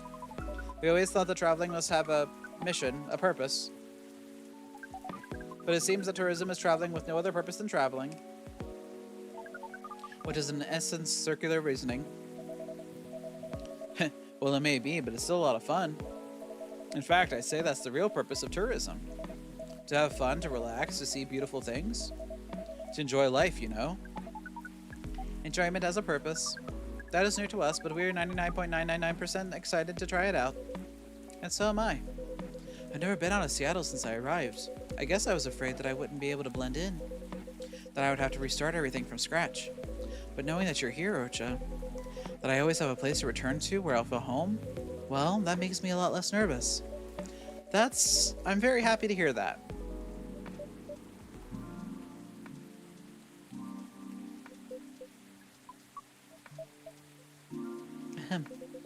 I think I should order a drink. Of course, what can I make you? I'd like to reflect the spirit of our upcoming adventure, but I'm also in the mood for something sweet and soothing. So sweet and soothing, but with an adventurous kick? Yes, that's exactly right. Then how about some hot chocolate with something extra to make it fun? Ah, I love that. Hot chocolate with some sweetness and some spice would be amazing. Ginger? Is that a thing that we've done? We've done milk and ginger. What about ginger and honey? Or cinnamon? Cinnamon and honey? Let's see if this is a thing.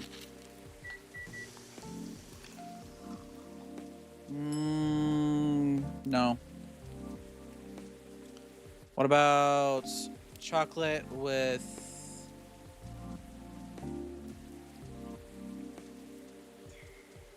honey and ginger?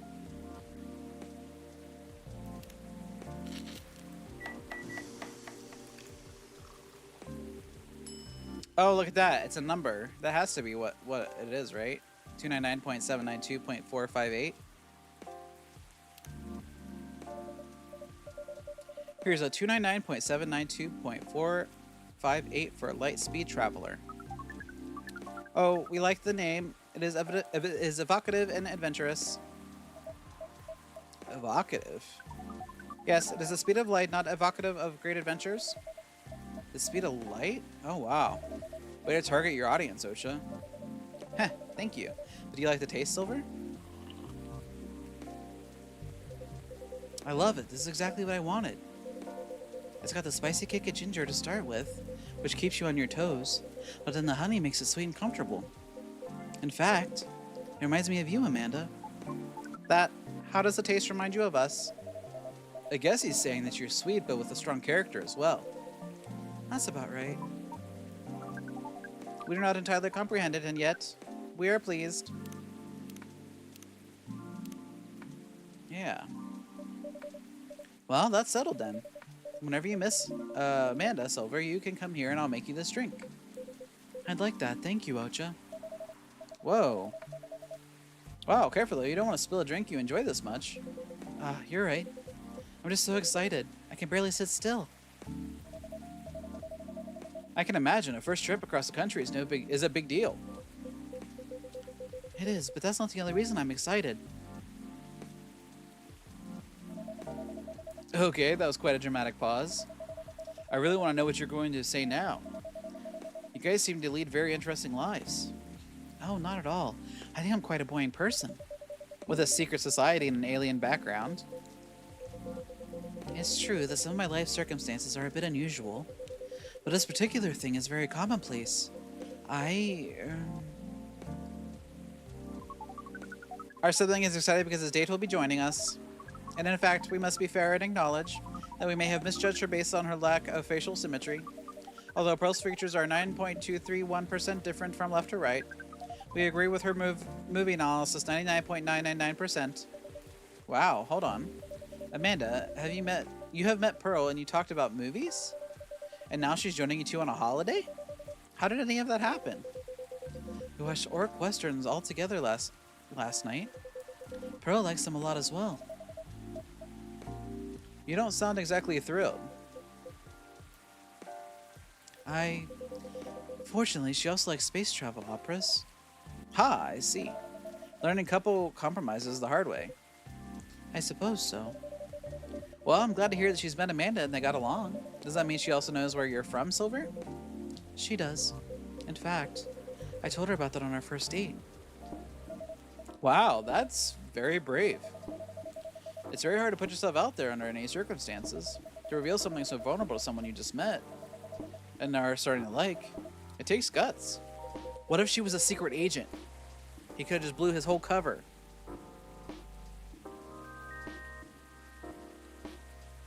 You're very kind, but I don't think so. To be honest, I hadn't planned it that way. Although I've always felt safe here with all the regulars.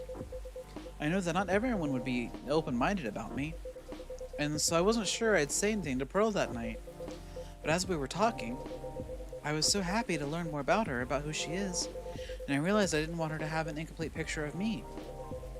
My past is a part of me. If my goal is to find someone who sees me for who I am, then she needs to know about that too. And in the end, that was the right decision. Well, I will say that if she's heard your story, and that changed how she viewed you, then she wouldn't have been worth your time anyway. That's fair. But still, even knowing that, I admire you a lot. The truth is, and this is a bit of a strange thing to say, but I think I'm proud of who I've become. And I want the people I love to be proud of me too. What is proud? Proud is, For yourself, I think it's when you start to be satisfied with what you're achieving, especially if you have to fight to get there. And for others, it's when you think of someone you care about, consider who they are and the way they're acting, and it just fills you with joy. Ah, we see. Then we are definitely proud of you.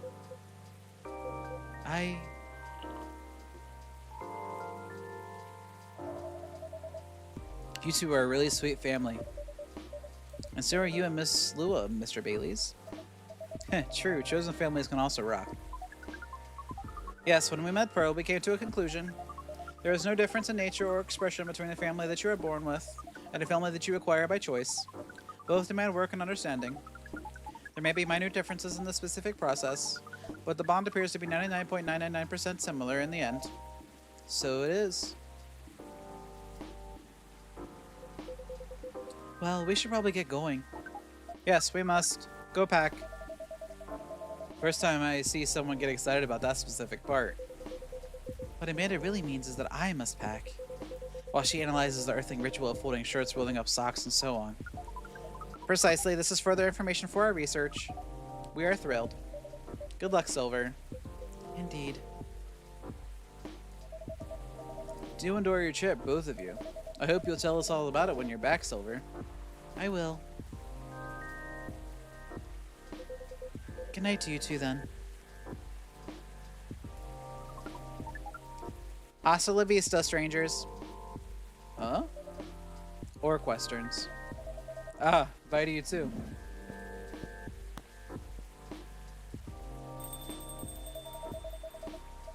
There's never a dull moment in your cafe, Ocha. I try. Speaking of which, would you like some party or after party for your wedding here? Would you like to hold... Okay. Would you like to hold some party or after party for your wedding here? I know it's not very large space, but perhaps, whether we'd like it, we'd love it. Honestly, I didn't want to impose, but there's no place that could be a better fit. And I don't mind that it's not very large. It's going to be a small, cozy wedding, so this is perfect. It's settled then. Ah, Lou's going to be over the moon when I tell her. In fact, I'm going to go and tell her now. That's a very exciting prospect. It really is. Thanks again, Ocha. You're like a guardian angel for us. And on that note, I'm off. Good night. More like a guardian hive mind. Good night, Mr. Bailey's.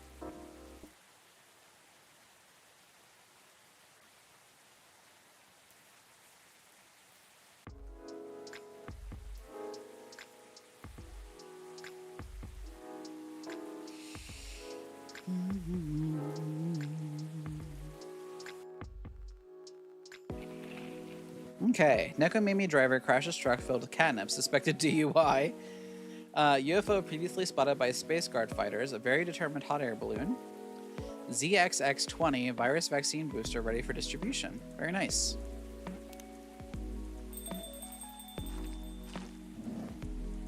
Oh, it's Aqua. Hello, Miss Aqua. Hi, Ocha. How are you?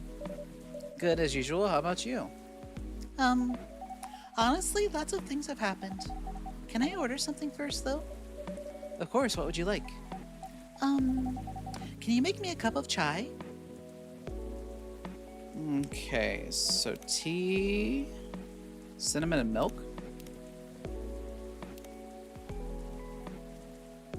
No, not cinnamon. Well, maybe it's cinnamon milk. Because this is milk cinnamon. Maybe it's the other way around.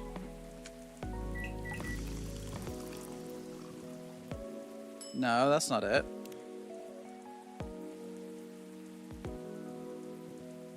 Tea.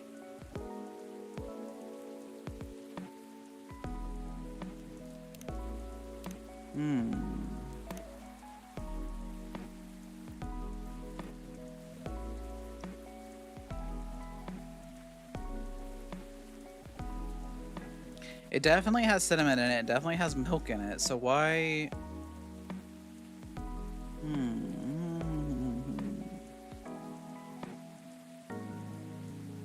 Chai has cinnamon in it, but it usually has milk as well. Should I maybe try, I don't know, ginger and cinnamon?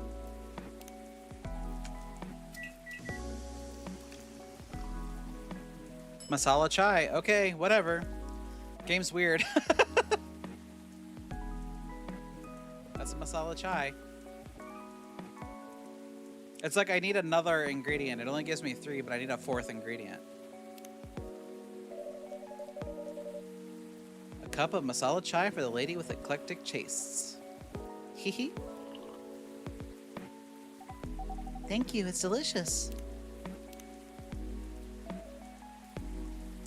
Lucas said good night. Rachel says, I'm taking an easy day because self-care is important. Don't forget to take a good rest once in a while.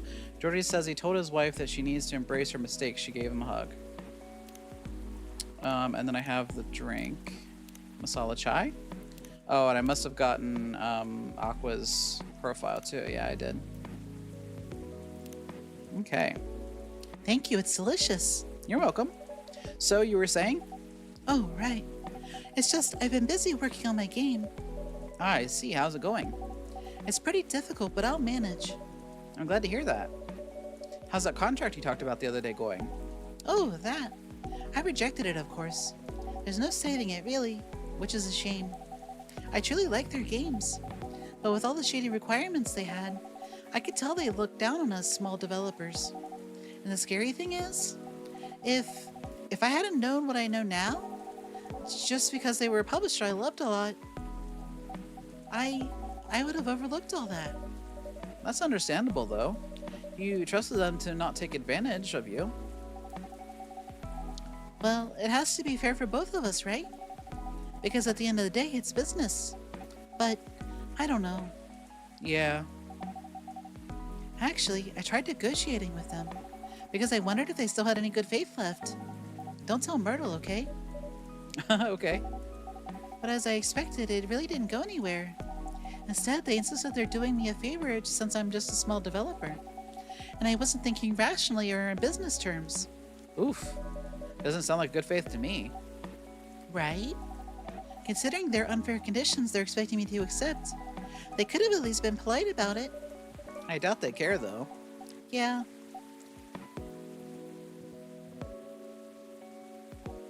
Sigh.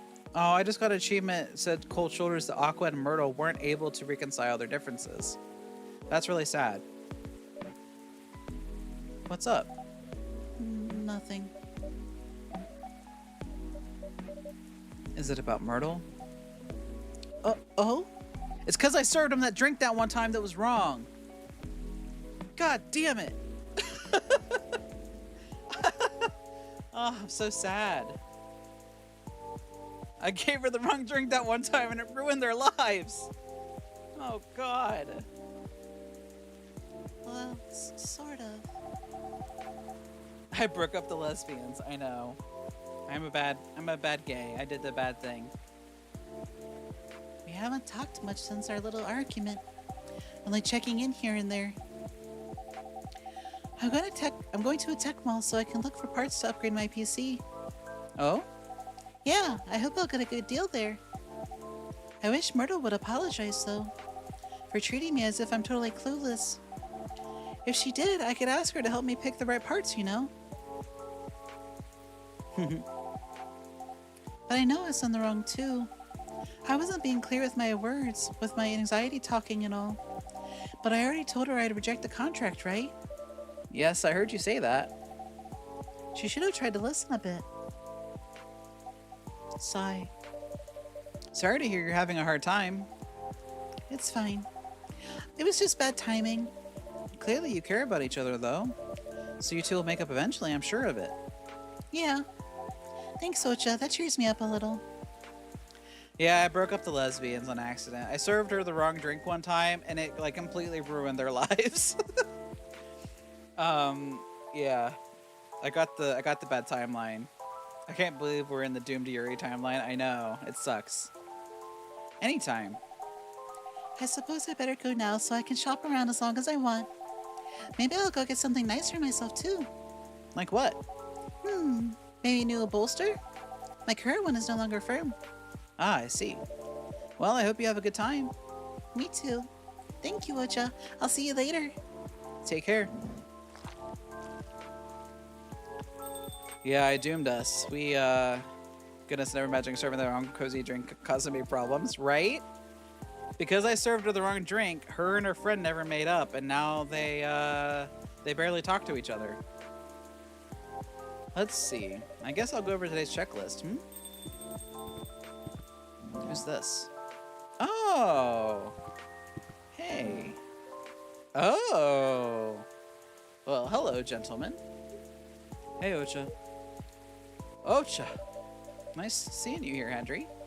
How goes it? Good, good, good. I see you're doing good, too. As usual. What do you want to drink, Hendry?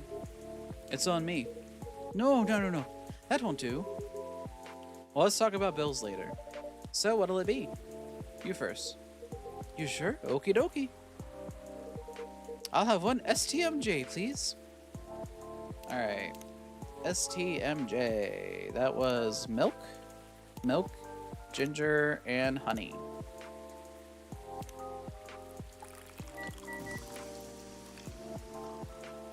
STMJ. Serve it. One STMJ coming up. Ah, it smells so nice. Spot on. Thanks, Ocha. You're very welcome. How about you, sir? No, it's my turn. Something with ginger, please. Okay, anything else with that? Well, what would you recommend? Anything from your tea line is fine. Oh, I see you have a new selection. Yes, we have blue pea and hibiscus tea available. Hibiscus, huh? You should try te jahe rosea. It's pretty good for this kind of weather. Sounds familiar. It's ginger steeped with roselle buds, another name for hibiscus. Anything else in it? Well, it's a bit sweet. Interesting. I'll try it then, a te jahe rosea. I have that one too. Hibiscus, ginger, and honey.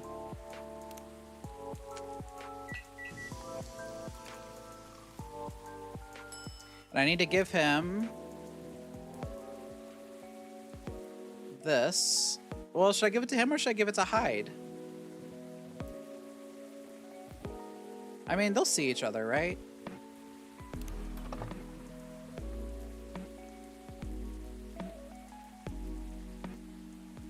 I'll just give it to him.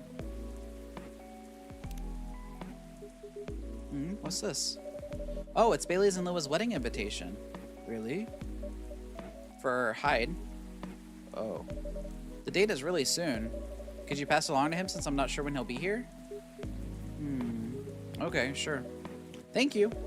A piping hot cup of te jahe rosea for you. Thanks. What do you think, Hendry? Does it look any good? Uh-oh. It looks about right. It smells good too. Try it. Yep, it's good. Glad I passed your impromptu test. So what's been going on? Did I miss anything? Something happened, didn't it? You can say that. I think the officer's coming too, by the way. Alright. As for me, I'm just glad my fury is over. Are you okay, though? I'm fine, as you can see. How are you managing, Hendry? Did you get your checkup? I did. Rachel pestered me to get it done all in a week, so I had to do it. Good. There's no doubt I need to slow down. I can feel it in my bones. Time is a harsh mistress, as they say. Ain't that the truth? But I don't think you get to complain, though. Why not? You know my body isn't what it used to be anymore. Oh? I mean, compared to my prime? 50 years ago? I'm kidding. Truth is, my body doesn't hold up well when I'm transforming anymore. Oh, is that so? Yep. The soreness doesn't go away as quick as it used to. It's harder to get up in the morning after all that. Like today. I know the feeling all too well, especially in this kind of weather. Oh? It's like my body knows if a storm's gonna get worse. No weather forecast can match the accuracy of my joints. Ha ha ha. Well, lucky for you, ginger is great for sore muscles. Yeah. Officer Georgie? Yeah. Look at all these old guys hanging out together. Hey, folks. The man of the hour. Hiya, Georgie. Ocha, what'd I miss? Some very important weather talk. Is that so? Sounds like I missed a ton then. How are you? How am I? If you're talking about my case, well, I don't even know where to begin. Hendry, you know nothing about what I'm about to say, right? He's here to arrest me for breaking up the lesbians. I will gladly go to jail for that. I can't believe I ruined their lives so horribly. No, what are we talking about? Ocha, you should have primed me before I got here. My bad. In my defense, I didn't know you were coming until Mr. Gala mentioned it. Excuses. I'll help explain it to Hendry. In short, there's been a string of car vandalisms nearby. Yada yada yada. Look at his eyes. So he's trying to figure out if the tree being gone has anything to do with the case. And that's where we are now. Yup, that's about it. That's a lot to take in. Anything new happened since? Well, I tried something. Earlier last night, I went there in a decoy car, not in uniform.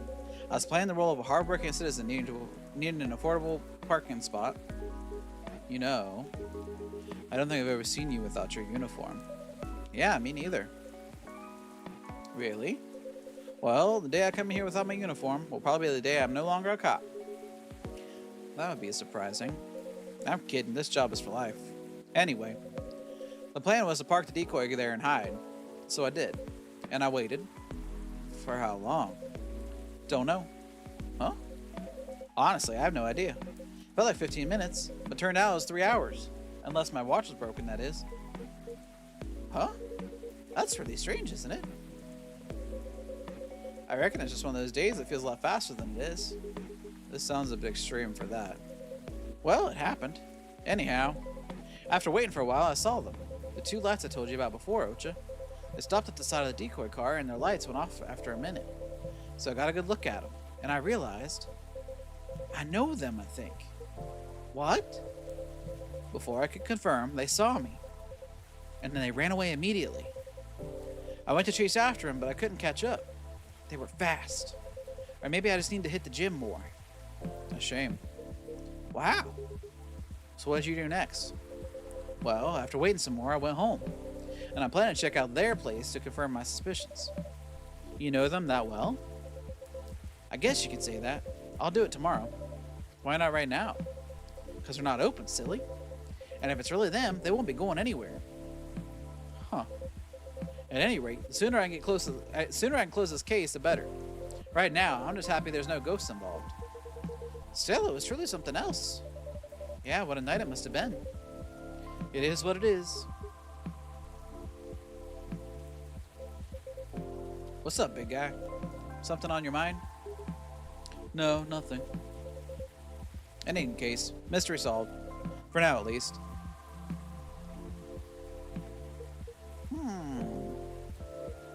Oh no, I think I have to go now. I didn't realize I missed multiple messages earlier because I was so engrossed in your story. Sorry to rush off. I'll see you all again next time. Sure, safe trip. Nice seeing you again, Hendry. Take care.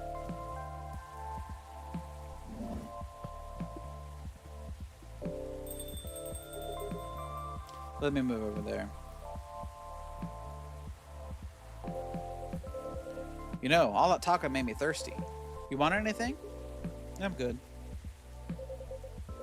Then one espresso for me, please. Espresso. I can do that. Da da da da da da. Serve it. Here's your espresso, officer. What do we get? Georgie? No? Oh, we got Gala's full profile now. Okay. Thanks. Great as always. So what's next, officer? What's your plan after this? Other than talking to him? I guess I'll focus on the rumors. Word's going around the cars are being messed up there. That's kind of expected though, isn't it? There's no point in adding to citizens' worries when the case is pretty much over. And I don't want the bad press to paint over the area's history. You're right. There's nothing like rumors. Without being stopped, they'll just spiral out of control. Time to leave, I guess. Duty calls. Something like that. Then I suppose I'll do the same. It's quite late after all. Thanks for listening to us, Ocha. The old men ramble. Pleasure is all mine. Well, take care and see you later, yeah? Have a good night, Ocha. Safe trip, you two. Okay.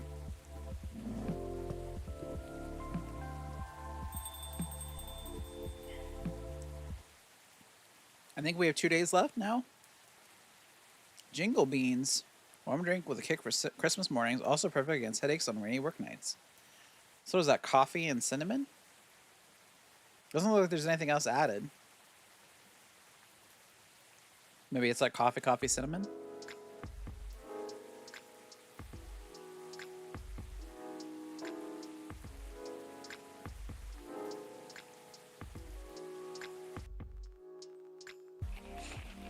Alright, vegan food on the rise, gnome diet popular amongst young adults.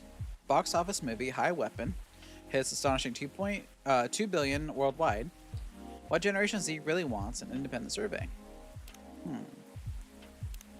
Let's check our Tomodachi real quick. Riona's cutting off her delivery time at 1 p.m. No night shift. Myrtle had a break in the office and just played board games for hours. It was fun. Aqua says, look what Myrtleish did, sneakily taking my super serious gaming face while playing Super Brawl Pals 2. So Myrtle and her still do hang out. Super busy, see you tomorrow, is what Lucas says. Huh. I don't know.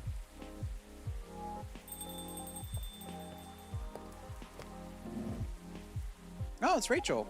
Ocha, Ocha. Miss Rachel? Oops.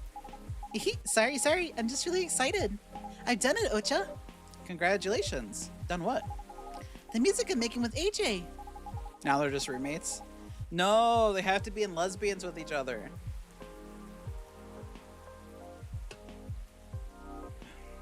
I told you about it last time, remember? Oh, yeah, you did. I brought it with me. Check it out, will you? Really? Okay. Are you sure we can play it? What about NDAs and stuff? Come on, you silly. We're the only ones here anyway. It'll be fine. I mean, the direction has already changed a lot, so... Oh? Never mind that. Let's just play it quick.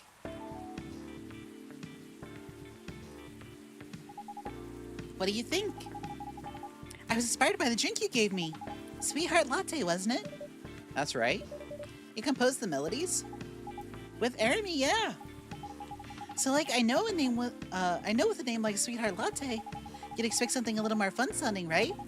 But hearing how you made the drink reminded me of something. Like a new love's beginning or thinking about your crush. The sourness of anxiety and the sweetness of a promise.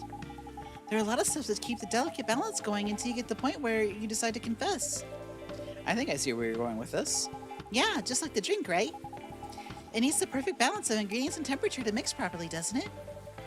Or it would curdle, yeah. Hee. That's a really interesting take on the name. There's just one thing I'm wondering about. What is it? If this is supposed to be your new single, wouldn't everyone expect to hear your voice? I know, but I'm planning something. You'll see. How are you, by the way, Ocha? Just fine, business as usual. Oh, we got a new song on our shuffle.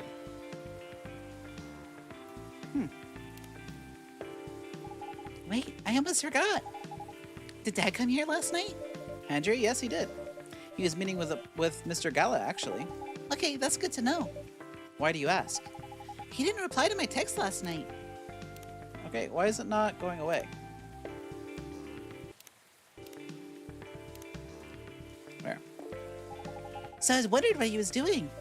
Ah, I see. Did you two not see each other often? What do you mean? I just saw him this morning. We still live under the same roof after all. Oh, what a surprise. I thought you'd have been raring to move out by the time you turned 21.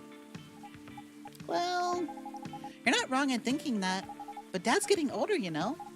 He's becoming forgetful too, so I'm a little bit worried. Understandable. Besides, we don't really have anyone else, you know. None of our extended family even lives in the States. So as much as he's been a nag my whole life, I feel like I should watch over him for now. Right. Hello, welcome. Oh, it's Riona. Good evening to you, Miss Riona. Hey, Riona. Fancy meeting you here. Ah. Hello. How are you? Sorry, just a second. All right. Okay. Huh. Is she all right? I'm not sure. Oh well, I'll just get a drink first. Right, what would you like? I'll have a cup of milk, please.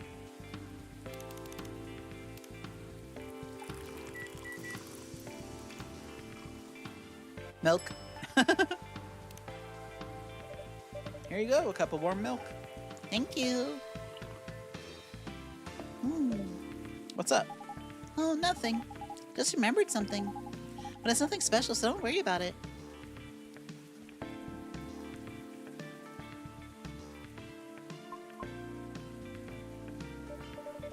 Miss, are you alright? No. think I'm sad? Oh, she's about to cry. Well, what's wrong? That's right, Riona. What's wrong?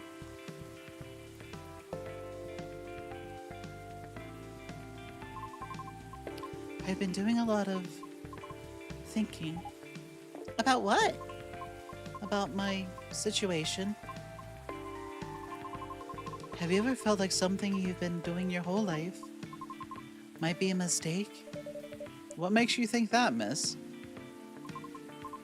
My apologies. I didn't mean to be so dramatic. Would you two mind listening to my scattered thoughts? Of course, let it all out. Miss Rachel's right. Feel free. After listening to the experiences you and Mr. Lucas had, along with my conversations with Ocha and the regulars of this coffee shop, I've gradually realized over the past week that I'm severely lacking in awareness about many things. Huh? And what makes it more troubling is, it is likely that my ignorance was on purpose? Ignorance? On purpose? What do you mean?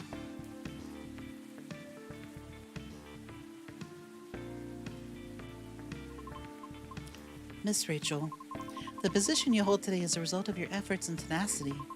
You honed your talent, but you do not shirk from taking risks in order to succeed. Your knowledge of the industry has enabled you to successfully navigate it, and I greatly respect your ability to do so. Mr. Lucas also. Although I do not fully understand his content, he is successful enough that people earn a living through his work. I am aware that must require a great deal of courage and flexibility. To put it simply, I feel ashamed of myself, because I may have become too comfortable with the status quo, to the point that I no longer strive to improve my situation. Are you really, though? I mean, you've been trying your best, right? I've been trying, yes. But I've been trying my best? That's debatable. And about my intentional ignorance, I'm simply afraid. Afraid? I understand I have only a small chance of being selected for a role in a play. I really do. I understand it's due to my lack of network in the industry's expectations, along with my lack of higher education. And for the simple fact of what I am, I'm truly fine with all of that. I really am. Because all of it is a pain I am already familiar with. And perhaps somewhere in the deepest depths of my heart, I'm having to face unfamiliar rejections again. Having to use the new pain all over again just might be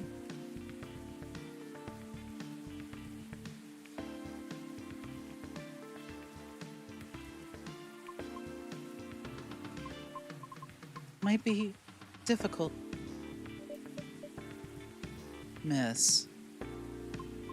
I apologize for all this ruckus. I didn't mean to. Miss Riona, would you please allow me to make you a drink? It's on the house. But Ocha insists, right? Right. What was the pie you ate the other day? The blueberry hibiscus mint pie? Did you like it? I did, quite a lot actually. Then I'll make something special just for you. Could you tell me its flavor profile? Give me a moment. The blueberry was very sweet and fresh, the crust was buttery. The flavor was enhanced by the tartness of hibiscus and the herbal coolness and mint. Just a very sweet blueberry pie with hibiscus and mint. Let's try this.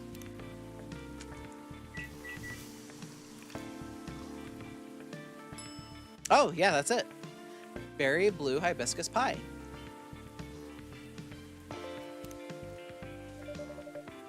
One pie in a cup coming up. Wow, Ocha, that's so extra. It kind of is, isn't it? But it's so pretty. Thank you. It really is. Well done, Ocha. But are you really serving a warm pie filling to your customer? It's not a pie filling. I simply make fruit cordials with honey. And I just happen to have the blueberry one on hand. Sure. It's not a pie filling, trust me. It's not. It's nice. Thank you. You're very welcome. Let's see. We got Rachel's full profile now. And probably Riona's, right? Yep. Okay, and then we got the blueberry hibiscus thing. Is that all? Oh, I got all of the hibiscus drinks now. Nice. What's on your mind? Right now, I'm rethinking my true motivation for doing all of this. The driving force behind everything I've done up to this point. Well, what was it? Huh? Your driving force before you started questioning it. I wish to break free from the shackles of prejudice, whether it's society's or my own. Not only for myself, but also for my kind. I see. So it doesn't have to be opera, right? Pardon? Reaching that goal can be done a lot of ways, like politics. Huh. You're not wrong, but... That was just an example, jeez. But I admit, being an entertainer is probably the fastest way to win people over. But that's not what you want to do, is it? My heart trembles for the opera. That is why I wish to pursue it as long as I'm able. However, I believe it's also time for me to consider expanding my horizons. Oh? I simply do not wish to be trapped in my own fear forever. Although I do regret that my one-track-minded efforts may have been in vain. I don't think everything you've done so far is in vain, though. I always believe in sincere efforts. But never mind that, what are you going to do now? I'm not sure. I already rejected Mr. Lucas's offer. Lucas? He's an influencer who's been coming here recently. Why does that name ring a bell? Oh, wait. You know him? Not closely, but I think we follow each other on Tomochill. If it's even the same Lucas, I mean. What was the offer for? I was offered a spot on his new show. While he's still unsure of the format, his aim is to elevate underrated talents, to showcase and interview them in order to bring their work to the forefront. I see. So what if you rejected his offer? Call him. Huh? Or text him, tell him you changed your mind. What's the worst that could happen? People are allowed to change their minds. If he rejects you, well, that's his loss, isn't it? I'm not sure it'll be his loss necessarily. Shh, shh, shh. Just do it. Text him. Yeah. Okay. She winked at me. He responded. What did he say? He told me to stay here because he's coming here soon. Huh? Huh? Mm-hmm. Does he live, like, nearby or something? No, not really. But it seems he has some things to do around here. I see. What a great coincidence. That means you can clear things up in person. You're right. Thank you for giving me the courage, Miss Rachel. Just call me Rachel, will you? All right. Although I regret my one-track mindset, I cannot say it has been entirely detrimental to my life, as it is a habit formed during my time living in the commune. Commune? We Banshees used to congregate together in order to protect ourselves from the outside world. Each of us tended to have a specific role in the commune, and we all would work together as one, like gears in a machine. Interesting. I didn't know that. But you left the commune, correct? Yes. Was it difficult? No, because we're not a cult. Sorry, I didn't mean it that way. It's okay. The commune is simply a defense mechanism from the distant past. So the reason we do not see a lot of banshees around, is it because many still choose to remain in the commune? Right. The world still isn't kind to us. However, we are aware that eventually we must reopen ourselves to the outside world. It is for that reason I learned to drive. You seem to be fond of driving. I am. It's like having a mobile fortress, which is why I find driving calming. Even in traffic? Well, a mobile fortress, huh? Never thought of cars that way, but that's interesting.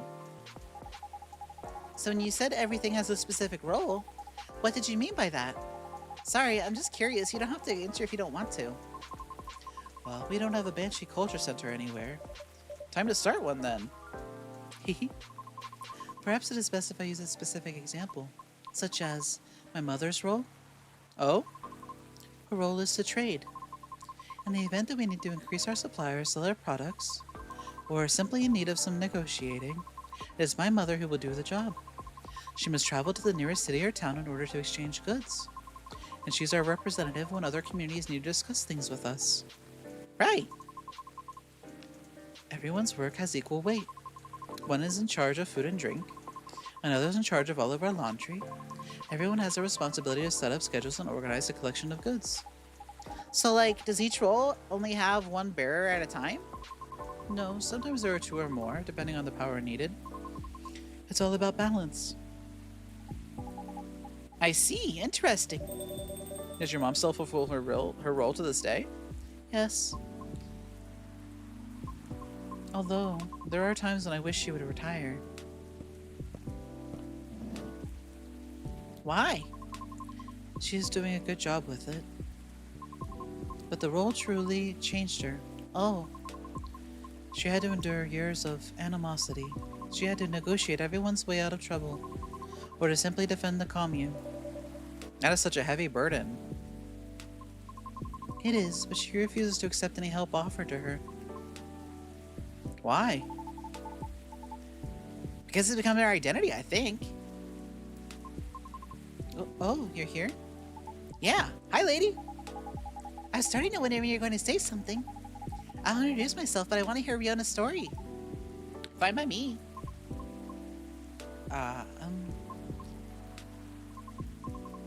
It is as Mr. Lucas said. I thought we already passed all that formal stuff, am I wrong? Well, you still call her lady. But she is. Shh, the lady is speaking. Whoops, okay, sorry. It is as, Lucas said. Our discussion the other day led to the same conclusion for me as well. My mother's protective instincts turned into an angry sense of pride. Lucas reminds me, the Paul brothers have a fucking reality show that's streaming. Oh, that's disgusting. I hate that. I hate that for us. Oh. So while she performs her role really well, her anger often gets the best of her. Things are way calmer for our commune now, so I'm thankful for that. But unfortunately, the damage has already been done. Right. That's when I understood why she was angry, too. If your mom has dealt with haters all her life, and you were pretty much in the front seat for all that, oof, tough. I guess I can relate in some ways. The Nekomimi culture is also quite strict, although nowhere as rigid as yours. We're heavily stereotyped as being very mid. Mid? Like, mediocre and always aside from being pretty and cute. Although, don't get me wrong, I am cute. But it makes me wonder, how much of our survival instincts turned into bad stereotypes? Things have changed so much for everyone, which means we should have moved on from terrible prejudices decades ago, right? So why are so many still stuck with outdated and bad perceptions? Actually, that's exactly why. Life is complicated and change is hard. Learning and unlearning stuff takes time and mental energy, right? And there are billions of living beings in this world. That's why many folks choose to reduce their worlds to the size they can handle. All based on their priorities, of course. I mean, it's no different from how everyone chooses content to consume. Huh. Yeah, and sadly, different culture is probably one of the last things on most beings' mind. Unless you already have a vested interest in it, then it's a different story. That makes sense. We all need to survive. I understand that. However, I feel some things just shouldn't be excused. Things we do, the principles we hold. All of it has an impact on others, in one way or another. Right. Yeah, for sure. So about your show. Yeah, you're in, right? Are you still unsure about the format? Well, I'm still trying to put it together in order... let me start over. Well, I'm still trying to put it all in order on paper, so... Kind of? Like, I know I want to do a podcast, a deep dive, and a showcase. But I'm still trying to figure out a great way to fit them all in nicely. Once I'm done, I'll let you know for sure. What are you planning to show anyway? How do you think it'll help the guests? Oh, curious, aren't we? Basically, I want to cover stuff that's interesting and underrated from around the city. and beyond if it takes off, but let's not get ahead of ourselves, shall we? Nah, scratch that. I know it'll take off. That's some confidence you have there. Even though you're not even sure what the format will be? Tut tut. I might not know the exact format yet, but all the elements needed to make a good show are locked in, loaded already. Really? What are they? Well, there's already so much content out there, right? And you can't deny that today's audience gets bored easily, too. If something doesn't appeal to them immediately, they'll just click away. So, how to keep them engaged and stick with us, you ask? Well, from my experience, you need roughly 5 things down pat to keep a show going. The first one being the format itself, which ironically is the only thing I don't have yet. Anyway, a proper format has good consistency. Could be the way the show is cut or how the information flows. It's to build familiarity with the audience, and it makes things easier for the creator too. That makes sense. The next thing you need is topics. Sure, you can have a main theme for your show, like singing or cooking or anything really. Having a theme is essential, but getting topics flowing is essentialer. Because even singing will need more than one song, right? Same with cooking. You need to show many techniques, recipes, all that jazz. That's true, right? Since the goal of the show is to shine a spotlight on all things underrated, I figured it should start small and nearby, but still have the potential to grow. And what's better for that than exploring the city and its inhabitants in depth? Especially since I'm fairly new here and all. Oh, you get what I'm saying? I can see there are many interesting topics to discuss. Yeah, like locations, events, history. Yes, and many interesting individuals to meet. Definitely. Projects, side projects, plenty of things to cover. Makes sense.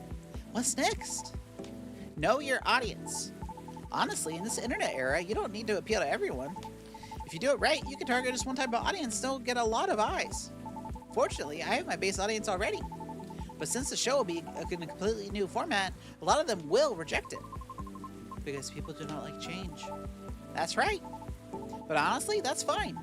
I'm trying to attract an audience that's more open-minded and can help elevate the stuff we're going to spotlight. Like, say, if we cover musicians, they'll go to their sites or live shows. Some cool neighborhood project, they'll be eager to check it out. A cool coffee shop, they'll be interested in visiting. Wink, wink. Oh. Anyway, y'all know what I mean. The next thing is audio quality, great visuals and edits. You know the drill. Of course. And the last thing you need for a good show is me. Hey, what's with the awkward silence? I mean personality and smarts. To find info, you need to be resourceful. And to relay information well, you need a good personality, right? Well, I'm your guy. Why? What's so funny? Am I not the perfect guy? Resourceful, huh? Really?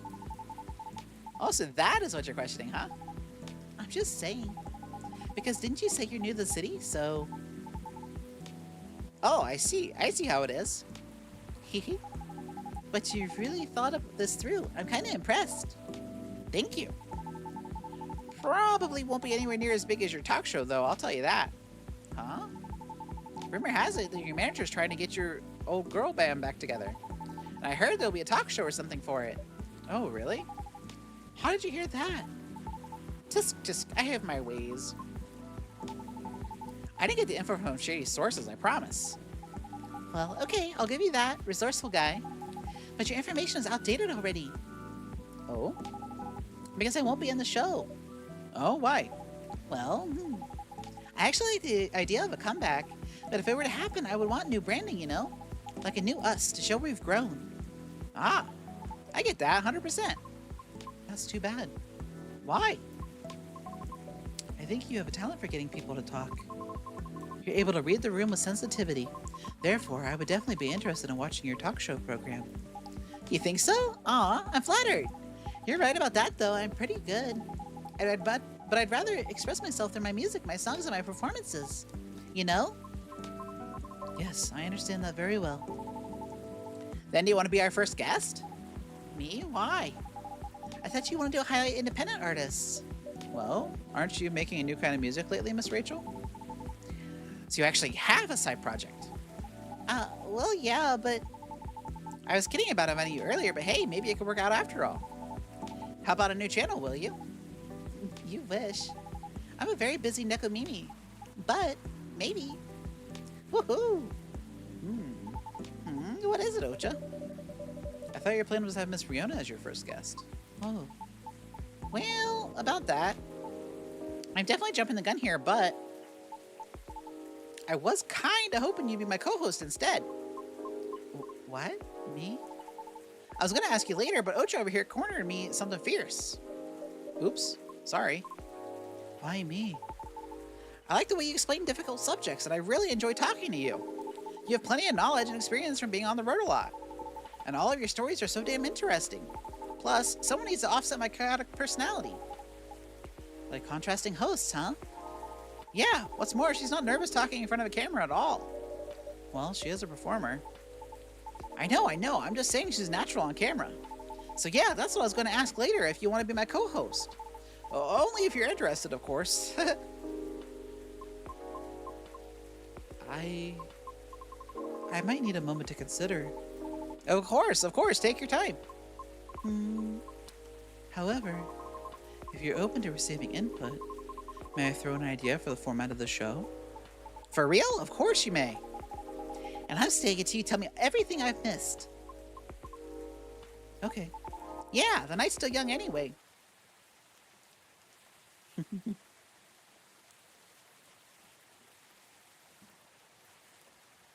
So this looks like milk with lemon and mint, maybe?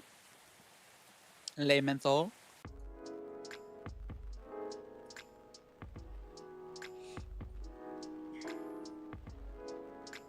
Monday, October 2nd, 2023.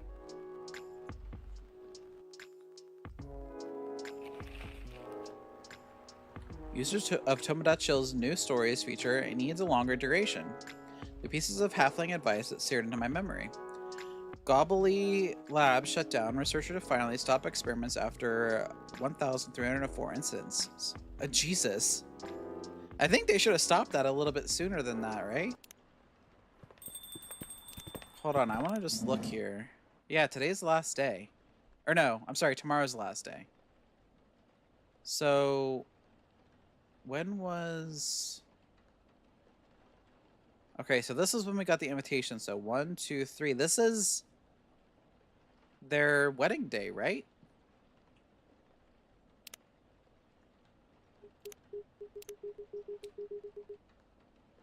All right, hold on a second. Down to Ride, Riona. Oh, this must be their thing.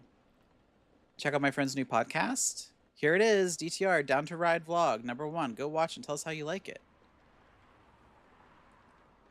Do you like video podcasts? Sorry, I forgot to post the trailer. Here it is. Full version dropping at 8 p.m. Check this out. Your boy has started a new podcast for y'all. Want to know more? No delivery today. So they came up with a name and everything, and they posted the first episode. Okay. So I drove him around while he was nursing his broken heart. I really don't know why we're discussing my sad stories right now. Eyes on the happy couple. It wasn't sad so much as cute, though. But it's true that you and Mr. Bailey should be in the spotlight, Miss Lua. Or just in the light. Sorry, I'm trying to get to the switch. Ow. Whoops, my apologies, Mr. Gala. You're literally solid like a wall. I'll take that as a compliment. Ah, here we are. Oh, look at them. They're all dressed up. They look so cute. You all found your way to a seat. I'm impressed. We've been here often enough that we know the place like the back of our hand. That's what it means to have regulars, Ocha. Here, let me get the switch. Ocha, that's not the switch. Whoops. My hands are a little grabby. So it does. Now, shall we get the celebration started? Please, I'm so excited. That's adrenaline for you. Hang on to that feeling. You call it adrenaline, I call it deep, passionate, irresistible fascination for her husband. Hey, don't get too cocky, Mr. Miller. Oh, are you taking Lua's last name, Bailey's? Ha, no, we're keeping our last names. But I'll be Mr. Miller if it pleases Mrs. Miller. Anything to make you happy. Oh, you always make me melt. Barf. Exactly. Disgusting. He said, wiping off his tears. How many times must I tell you? It was the City Hall's flowers that make my allergies flare up. Do the streets really? Yeah, they sure do. Sure, let's go with that. This would be the perfect time for some drinks. I wouldn't say no to something hot for sure. And to something sweet. To something decadent and chocolatey. Is he allowed to have chocolate? I mean, he's a werewolf. Are werewolves allowed to have chocolate? But let's keep it fresh. There's enough sweetness here to give me a sugar rush. So, in summary, sweet and chocolatey, but with some freshness to it, please, Ocha. Okay. Sweet and chocolatey, but with some freshness. Would that be mint?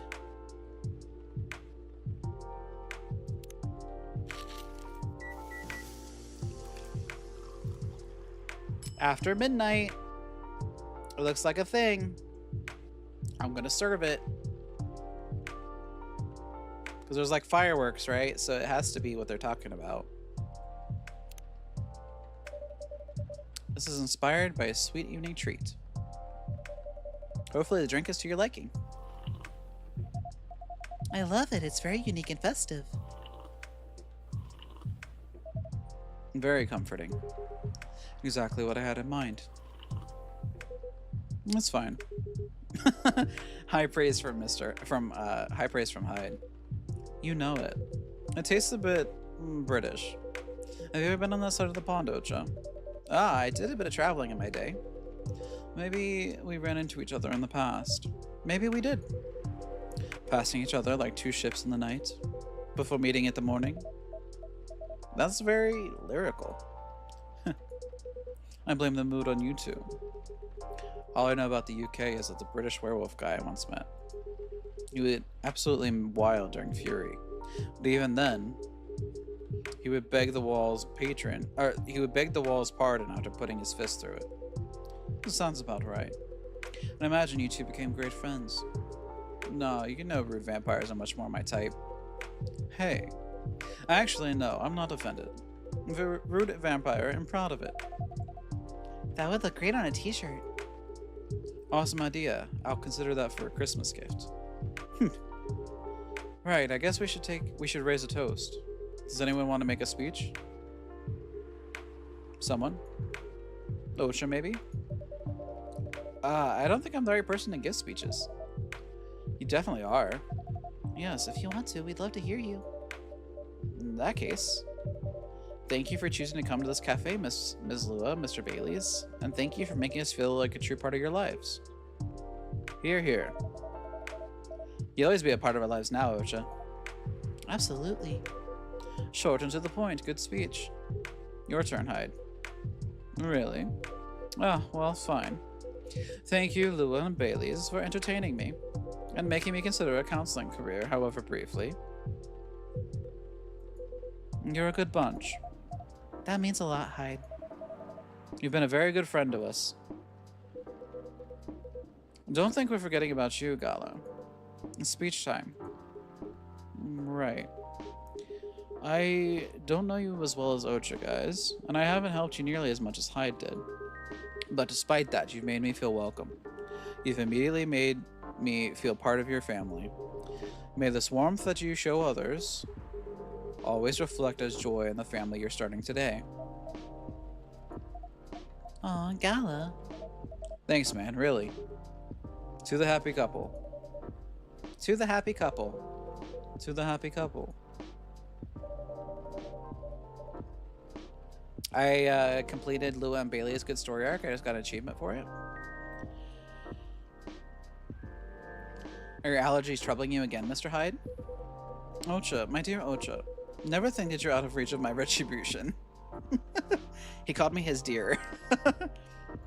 I want to get this drink cleared off here real quick. Okay. I do apologize that we only serve soft drinks here. Some bubbles would have befitted the occasion. Oh, don't worry about it. As far as I'm concerned, it suits me just fine. Yeah, we're not really drinking booze these days. Oh? Speaking of starting a family, just in case, you know. Oh! And I'm avoiding it in solidarity. That's nice, you guys. Rooting for you. Thanks, Gala. Just imagine. Little purple elves with horns running around everywhere. And thanks, I think. Hyde? I aim to please. Personally, I find some soft drinks as well. Thanks for letting us know that you're raw dogging it now. Yeah, exactly. Never liked the stronger stuff. He's not lying. I never saw him touch it. Is there any specific reason why not? I just don't like the taste. Never got used to it. I never particularly tried to. People assume I like to drink, especially since I'm a big burly dude, I guess. But nope. Assumptions like that are annoying to me. I like that you look at it just as a taste among others, Gala. Sometimes I want to taste wine, and sometimes I just want tomato juice. Definitely. Booze just became this big social thing. But I, for one, wish there was a better range of soft drinks. I went to a very expensive restaurant a while ago. They had a soft drink pairing option. They imported some alcohol-free vermouth, some homemade, some fruit juice. It all tasted really nice and unique. But then they also had edible robots? And they made a miniature forest out of vegetables and dark chocolate. Wow, when did you go to a place like that? Oh, a while ago with my family. Back when we were still in touch. That place sounds awesome, right? Bye. I'm okay, sweetie. Well, I make a mean cocktail. There's a hard version and a soft version. In the hard version, I use vodka. In the soft version, I don't use vodka. Fair enough. What else goes into it? A little bit of basil, some lemon juice, a pinch of salt. Tonic water. That sounds like something I would enjoy. Wait for it. And of course, a big dollop of fresh blood. Here it comes. Oh, a type, preferably. Universal donors and all that. Yuck. I think this is a joke. Hope this is a joke. And this is why he never gets invited to parties. What do you mean? I'm invited to all the parties. Thank you for being with us, the three of you. Thank you for having us. It was fun to meet your friends from work, Baileys. And your sister, Lua. She's got a very strong character, I respect that. She's impossible, you mean? But I love her to bits. Yeah, she took a while to warm up to me at first. Oh, just a year or 3. She probably wanted to make sure you were right for her baby sister. Yes, that was definitely the reason why. She always thinks of me as some sort of softie that she needs to protect. Well, I mean, compared to her, Gala is a softie. I'd say Gala is a softie compared to many people. Fair enough. But yes, I think she could take him when he's under fury. If Osha ever moves out and I'm out of my specialty, I can ask for your sister's number, I guess. You would have to hurry, or you'll have to step over. Your primary school friend, Bailey's. Marco? I thought I caught him staring at her. I bet they didn't leave it at staring. The two witnesses, delightfully cliche, isn't it? You seem to be enjoying the gossip very much, Mr. Hyde. Of course I do. That's how I take my best pictures. Longing glances, touches filled with pent-up desire, scorn dissimulated in a smirk. Hopefully you've captured some pictures of our lovebirds, too. Yes, I really can't wait to see them. Well, that's the downside of film. I know. But it'll be worth it, so I'm happy to be patient. Good girl. In that case, I have a little reward for you. A perfect shot. Oh, look at them. They look so pretty. Aw. Oh, look at this, Bai. This is amazing. What a beautifully captured moment, Mr. Hyde. Yes, truly, thank you again for doing this, Hyde. Don't mention it, I had an alright time doing it. You can keep this if you want. It's just a Polaroid, but... Oh, no, it's absolutely lovely. It looks so friendly and warm. Like the wedding we always really wanted to have. Yes, once we sifted through the superfluous details. I love that you guys figured that out in the end. And I love this picture. Do you only have the one, Mr. Hyde? Why, Ocha? Do you want to frame it hanging on your wall? Actually, yes, something like that. Good thing I saw it coming. If our newlyweds don't object, I have almost the exact same one here for you. No objections whatsoever. Yeah, I'd love that. It would mean a lot to have a little memory of this day hanging around here. Thank you so much. No, thank you. Yes, Ocha. I'm not sure where we'd be without you. This is kind of making me emotional. I don't know why. Damn. So I take it you've decided to embrace photography, Mr. Hyde? It would seem so. Oh, come on, tell them. Tell us what? Too bad I couldn't do it for the lesbians. I know. Nothing's been confirmed yet. They're certainly not going to back on it, and you aren't either, right? Of course not. Well then. Just tell them the story. It's obvious you're dying to. Don't have to ask me twice. Hyde has already agreed to shoot another wedding. They're a really sweet couple who has been coming to visit their kid at the hospital. Little Rose has been sick for a while. Doctors think she's going to get better eventually, but no one knows exactly when. So her parents have decided to get married in her room with her around. That's a lovely idea.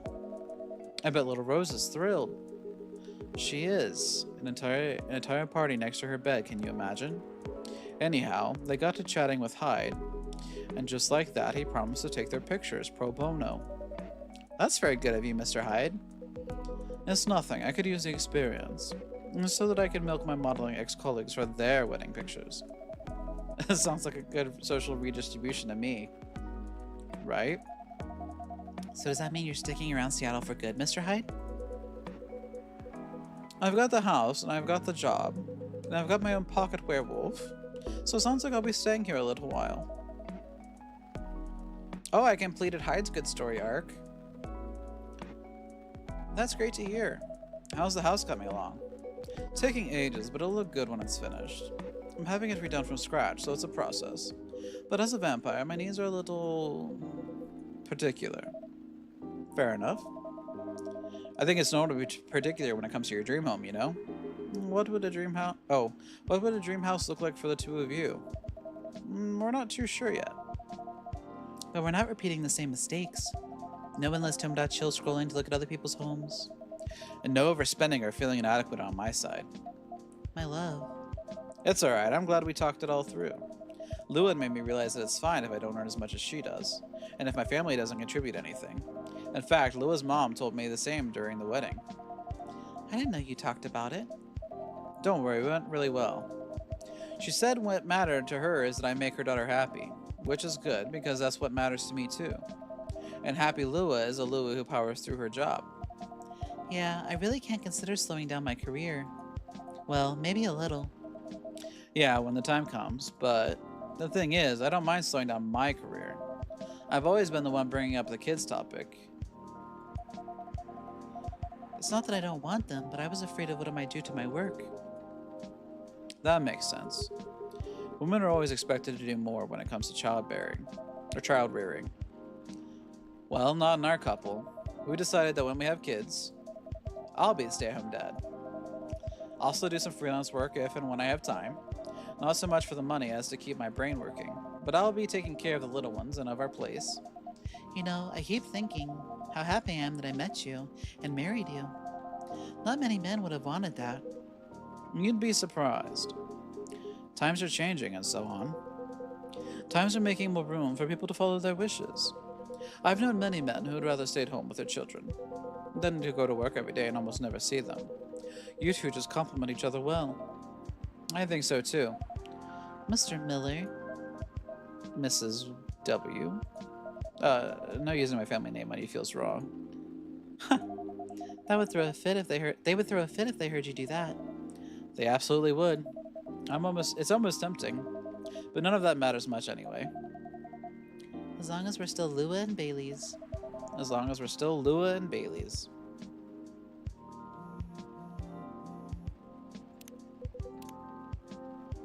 Excuse me. Georgie posted some earrings. I wish we could watch the video.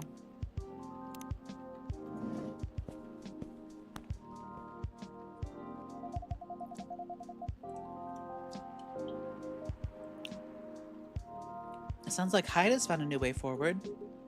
He has, yeah. I'm really happy about that. When I first met him, I thought he was a bit mysterious. And honestly, a bit of a jerk. But he's really quite fragile, isn't he? There's nothing more solid and more fragile than an immortal. Yeah, nothing screws with your head quite as much as having unlimited time. Even elves with their only longish lives have issues. I can imagine. Werewolves are somewhere between elves and humans, and we also struggle with that stuff. I guess the bottom line is, everyone gets bored and confused once in a while, right? And the longer you live, the more once in a whiles you get. Get it? They're named after booze.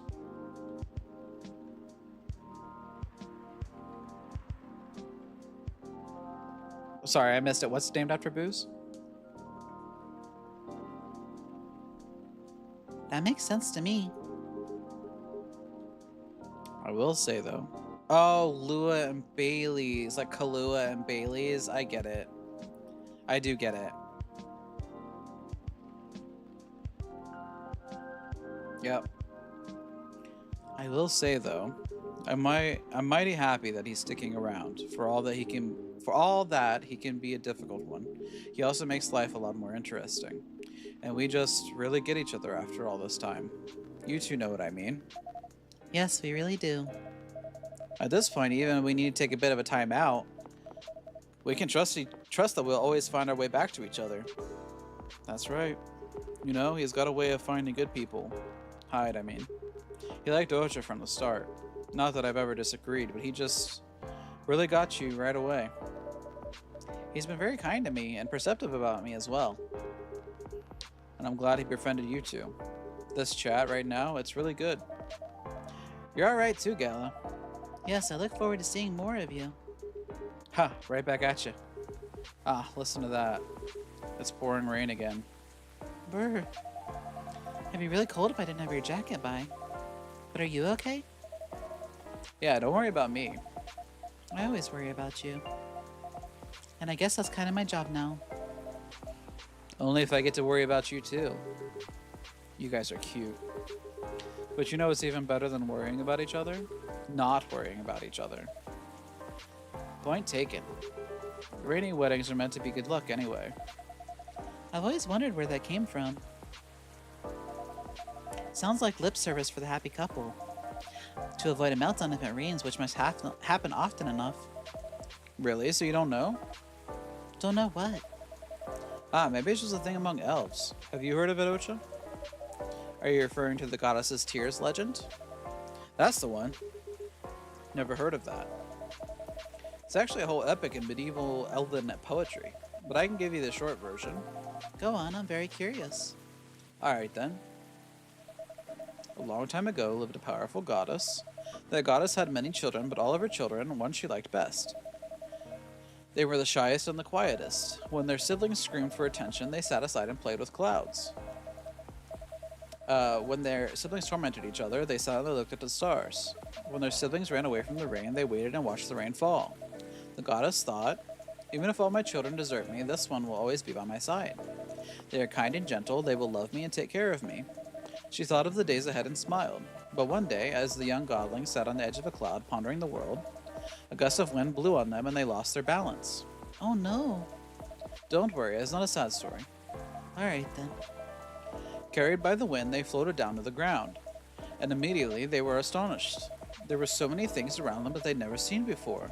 They were both delighted and lost, and they stood rooted in place for many human eras, until a human found them there. Shall we call the godling Aeon and the human Ray just for clarity?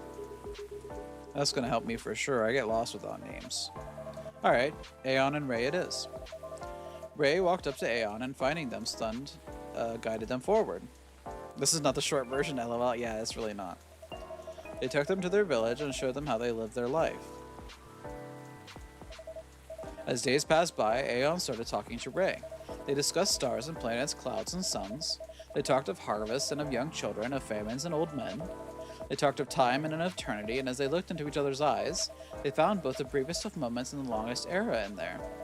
That's how they both knew they were in love. They decided to get married, but both of them wanted the assent of their family. Ray got it without any trouble. Their family was quite fond of Aeon by then. But when Aeon went to see their mother, the goddess, that old hag, ha, give her a chance, my love, she improves.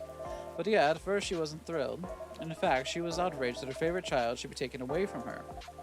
That reminds me of someone. I promise you, she's a lot better than my mother. Anyway, she got really angry and she told Aeon, get married if you wish, but if you do get married, then you shall wither and die just like your fiancé. Yuck. And to nobody's surprise at this point, Aeon said, I'm alright with that. What's eternity if I can't have Ray by my side? Down to get married, they went. For many hours, the goddess was angry and shouted. Then for many more hours, she was despondent and sulked. Then finally, she turned an eye onto the ground to look at Aeon and Ray. They were in the field where Ray had first found Aeon. They wore garlands of flowers and they were surrounded with people they loved. And for the first time, Aeon wasn't quiet at all. They were singing and dancing, their eyes sparkling, their hair floating on the wind. And the goddess saw that for the first time in eternity, their child was happy. She regretted her bitter words then, but a goddess's word once spoken isn't easily broken. It said as for her child's mortal days, she started crying. And one by one, her tears hit the earth in a thick cloud of rain. But instead of running from it, Aeon and Ray danced with it. And so the goddess said, for each tear of mine that falls onto you, may you live another year. And even as your hair turns gray and your skin turns parched, may that year see you both dancing and singing, still in love with each other. And according to elves, that's how we came to be. But I think that's a bit far-fetched.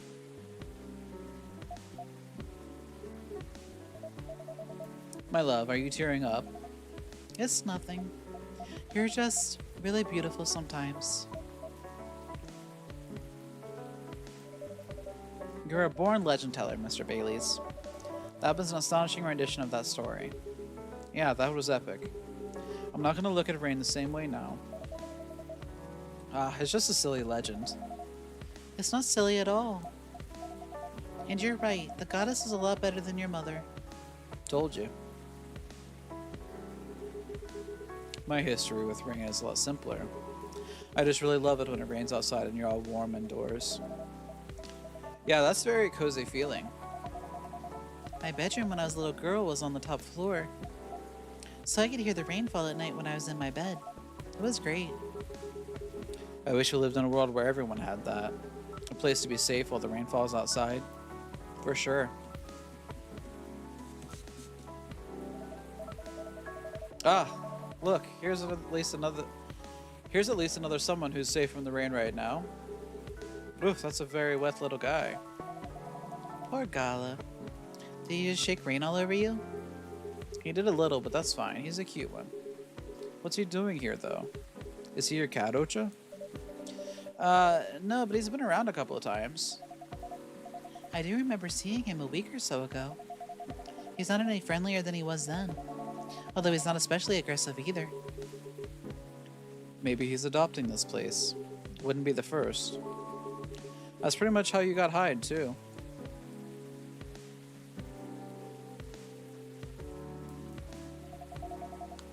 Now that's an apt comparison.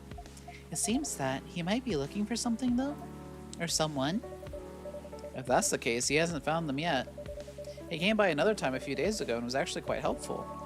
But he didn't look settled then either. And there he goes. Very mysterious.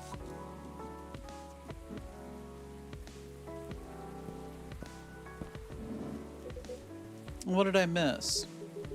A cat, apparently. Oh yes, I saw it go. What was that about? We're not entirely sure. He has come by a handful of times, but he doesn't seem to stay very long or ask for anything. I was saying they might be looking for someone. Ah, perhaps he is. In many traditions, cats are depicted as having special foresight, messengers between worlds, so to speak.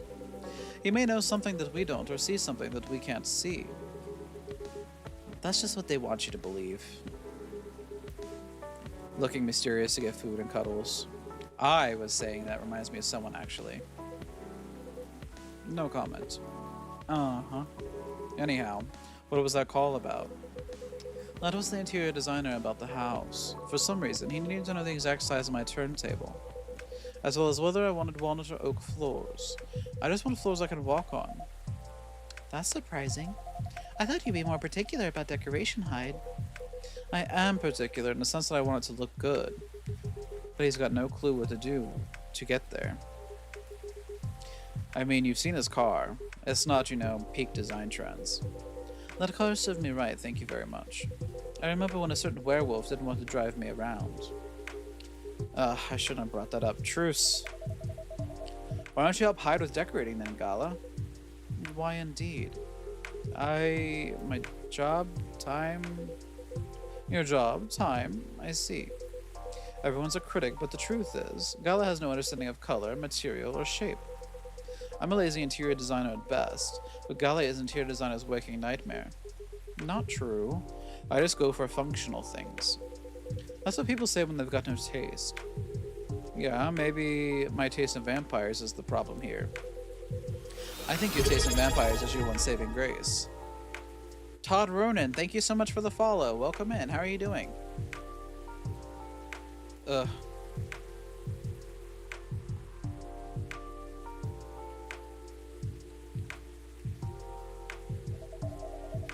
You guys sound like you're going to be just fine. Indeed. Being like this all together when it's dark and damp, and feeling good and safe and home, it's a pretty rare feeling in a kind of public place. I think the kinda is key here. As far as I can remember, this has never felt like a strange space to me. It's my space that I'm lucky enough to share with other people I like. I definitely feel the same way. Thanks for that, Ocha. I'm glad that's how it feels to you. Our patrons' comfort has always been our priority. Goal very much achieved then. That and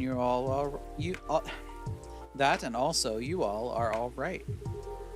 It sounds like everyone's going to be busy with their own stuff for a while, but I can't wait to come back here and see your faces again.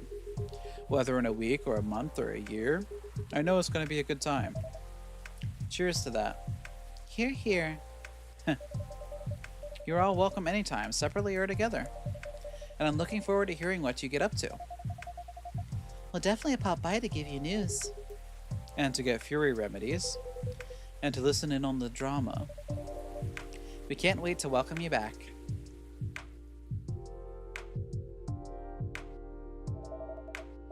I think the rain is over.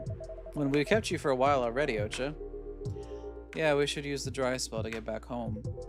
Consider the night cold. You go first, guys, and we'll be stepping on each other's toes. Alright. Good night, Ocha. Good night. Good night, you two. Let's go, darling. Let's. Good night, Ocha. Thanks again for being with us. Tonight and on other nights. No, thank you for everything, truly. Have a good rest, Ocha. Will do. You guys coming? Yeah, just hold the door for me a second longer. Eek, bye. What are you doing? I'm carrying you over the threshold, of course. That's on the way into the home, not the way out of a bar. I can do both. You're silly. Maybe, but I love you. I love you too. Bustling, busy, and abuzz.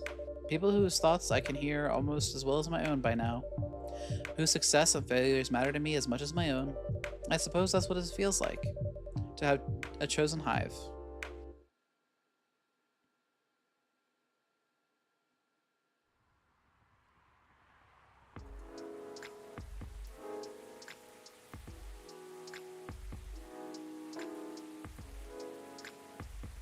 Alright, this is our last day.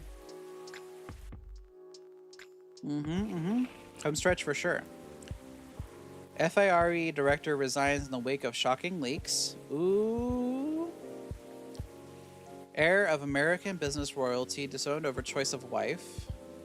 Oh, that must be, Bailey's, maybe? I don't know. Killer algae, the new invasive species? Somehow this feels like deja vu. Oh, it's Georgie. Hey. Welcome, Officer Georgie. What's cracking? Aside from the thunder outside, that is. Yep, deja vu. What? Nothing. Everything is fine. I have everything I need to avoid another blackout. That's good news. You know, this weather has kind of grown on me. Really? Yeah. Not something I'd like to have forever, of course. But the thunder no longer sounds so angry to me. Interesting. What does it sound like to you? No idea. Just not scary anymore. Anyway, I want to order something. Perfect. What would you like? Make me whatever I ordered a couple weeks ago. A couple of weeks ago? Yeah, give or take. You were promoting a new tea selection at the time. Good times. I remember it had an interesting color. I'll take whatever you gave me that day. I think it was one of the blue pea drinks, but which one was it?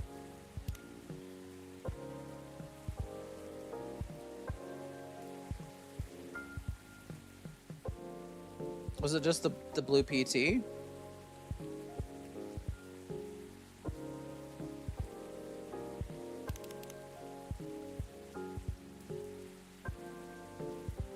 Yeah, that's what I'm thinking. Because I remember when I've done these other ones. I remember this was the one that I gave to Aqua that ruined her life.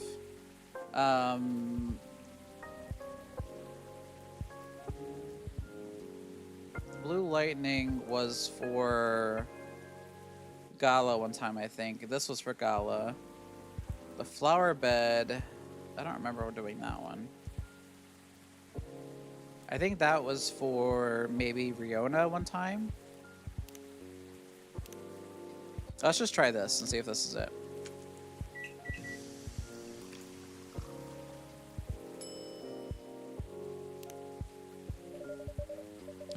A cup of anthocyanins for you, officer. What? That's what makes the drink blue. Oh, okay. Still tastes like grass. But my daughter told me this is really good for stress. Really? Are you stressed right now? Nah, don't worry. Since my daughter loves it so much, I was just trying to remind myself how it tastes. Oh, good. Well, usually blue pea is mixed with a bunch of other ingredients. It's a very forgiving drink taste-wise, and goes well with most things. And it looks pretty. Yeah, I can see that. Because it's tasteless except for grassy notes when you drink it straight. Right on. Does this mean you've already made up with your daughter? More or less. That's great. How are you, officer? How's work? Work, huh? Well, it's only been a couple of days since I was here, but I admit a lot has happened. Oh? Yeah, for starters. Word has spread that the parking on Bourne Street is no longer safe because of the vandalism. Yeah. And I really don't want it to escalate, you know? I don't want the story of the street rewritten into something bad. Makes sense. So what'd you do? What makes you think I did anything? Just a guess. Well, you're not wrong. The day after our last talk, I paid the old gnomes a visit and had a chat with them. Oh, what did you talk about? We talked about what could happen to them in the area due to the vandalism they committed. They were remorseful to a point, because they're upset about what happened to the remains of their friend? Right. All they wanted was to create something memorable that would stay in everyone's mind, in one way or another. Even in a bad way? That's what I thought they were going for, too. Turns out that's not the case. They just want to create something memorable. Something that gets everyone talking. But when I gave them the hypothetical scenario with rumors getting out of control, and how folks will spin the whole thing into something else, they were a bit stunned, honestly. Is it because they didn't think of the consequences that far ahead? That's right. I told them it could potentially lead to the street being closed because it would be deemed unsafe. Or maybe even rebuilt into something completely different. Which would effectively erase all trace left of their friend. So I decided to stop right there, right then. Interesting. I'm gonna check Tomacho real quick. So we have Georgie. I think paying any of it, I'm in this industry for the love of it. Just keep having fun is the mindset I will keep moving forward. Silver posted something. There's Amanda's hand on his shoulder. Lua posted a video, probably from their wedding.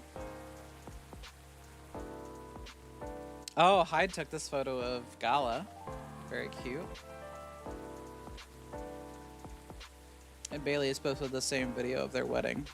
That's cute. Okay, interesting.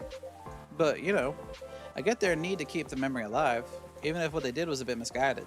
I understood. Still, what they did was not the way to go about it. And honestly, I'm still trying to wrap my head around all this memory stuff. Shows that I and the world probably need to learn a lot more about this fairy folk in general. I agree. So, what did you do next? Did you arrest them? No. All I did that day was chat with them, because I wanted a clearer picture on everything, including the old fairy market and all. I also shared a story about my grandpa. In the end, they said whatever I decided to do, they'll accept. So I went home. I see. You know, my daughter asked what happened. Now, since she gave me good advice on the case and everything, I told her the whole story.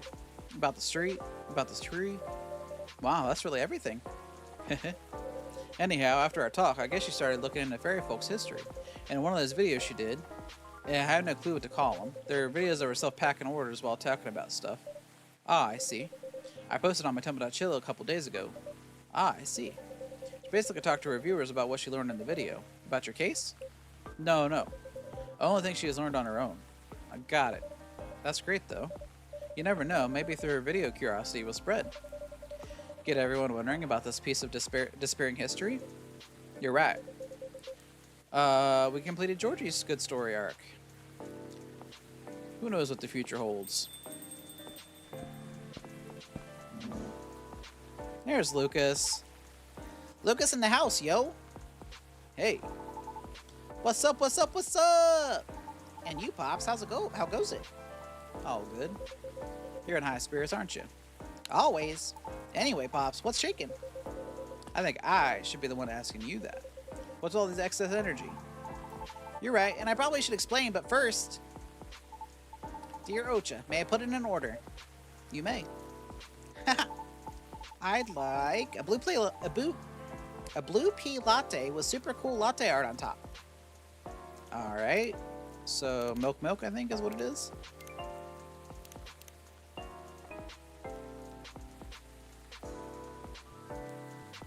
Milk? Yeah, that's probably it, right? Yeah. Latte art. What should we do? We did a goat for him last time.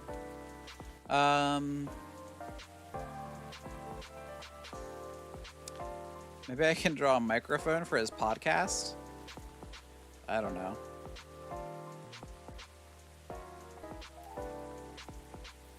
So, hold on. Reset it.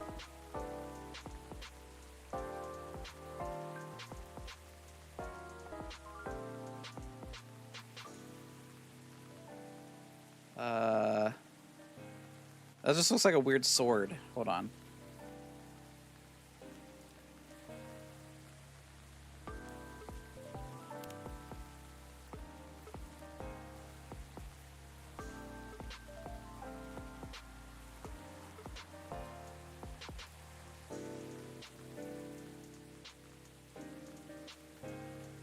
I just wish it didn't go so far down, you know what I mean? But if I put it too close to the top, then it sticks to the top a little bit. Like that. I don't know.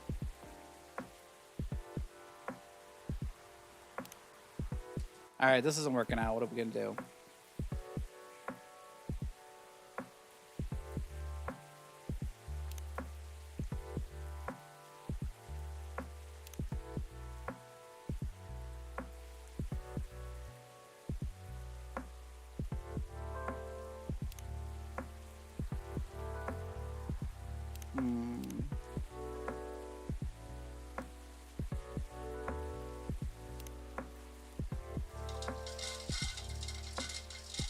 Smudge's dinner time.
I don't know.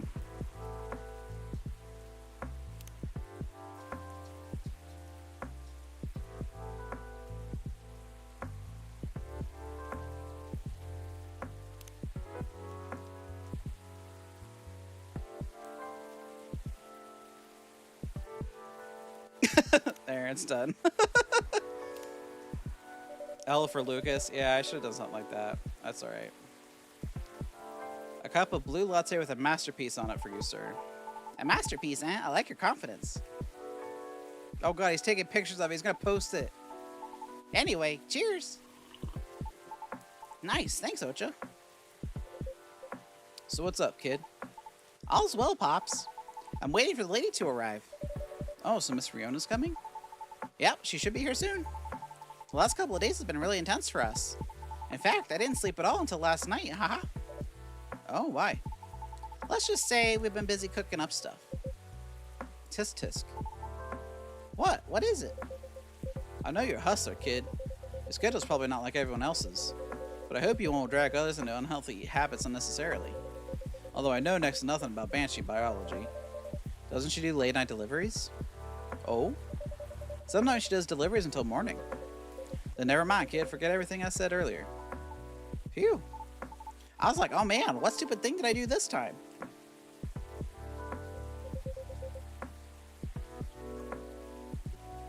Nah, I was just pulling your leg. You're both adults. I was just playing around as a nosy and annoying old guy. Still, it's good that you guys are talking. Especially considering what happened the first time you two met. Yeah, no kidding. That's what I meant by me doing stupid things, too.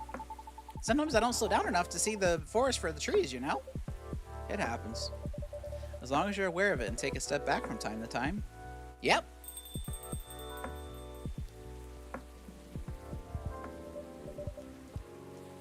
Welcome, Miss Riona. Hello. Lady, finally you're here. Good evening, miss. Hi, everyone. Was the traffic bad for you? No, not at all. I had to deliver something before I came.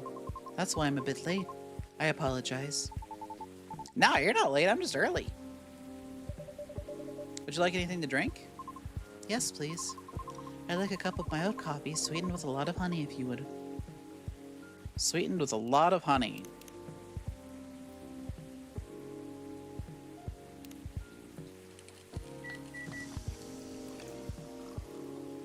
Honey coffee.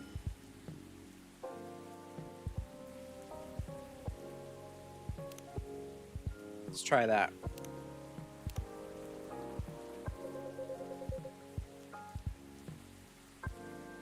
Okay, we got Lucas's full profile.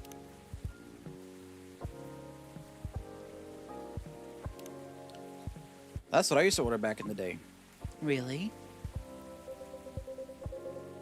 So what's been happening with you two? This kid stayed up for days for something, apparently. Does that include you as well? Yes, but those are just my regular working hours. See? See? And? I thought we were done talking about that, Pops. What the heck? I'm not done playing the role of annoying and nosy old glass, that's all. Jeez. Well, as you probably know, especially if you followed my teach-ill, we started a vlog/podcast thing. Right. My daughter watched the first episode yesterday. Did she like it? She loved it. I heard her laughing all the way. I'm glad. So, what is this vlog/podcast thing really? Yeah, please, clarify. I saw you had this walk-around session in the episode. I thought podcasts are supposed to be voice only. Like a radio show, but you don't need to catch it live. Well, nowadays there are lots of podcasts with videos. Voice is still the most important part, though, and we did have the Carpool podcast later in that episode.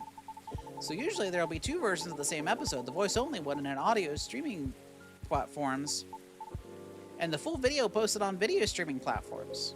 Ah, I see. Sounds difficult to create both at the same time. It must require a lot of planning, doesn't it? It does. If you're not the Lucas, that is. Thanks to my editing and interviewing skills, you can enjoy the action session in the voice-only version all the same. I see. It wouldn't be possible to make the episode as compelling, though, without Lady Briona giving us good information to make the episode work. Somehow her voice really resonates well in the mic. So it was a joy to edit it into the narration, huh? Also, Rachel was probably the best first guest we could have gotten. We even got a sneak preview of her new singles. Our first episode got tons of views because of that. Really? That's great. But I wonder if that was cleared by her manager. Probably not. But she knows what she's doing, I'm sure. I can see why you two stayed up for days now. Hehe. Sounds great, y'all. So, Miss. Yes? Are you enjoying your new role as a show co-host?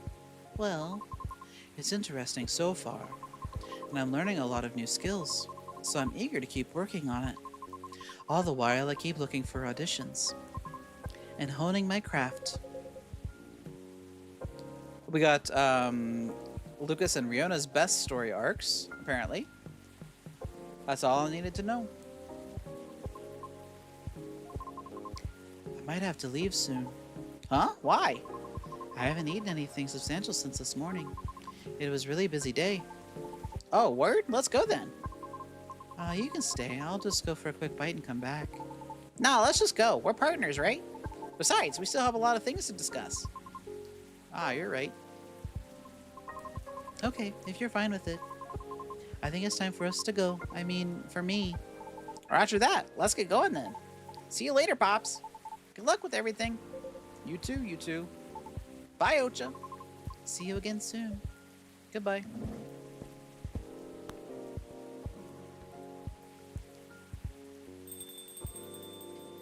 So, just you and me now. Nothing wrong with that.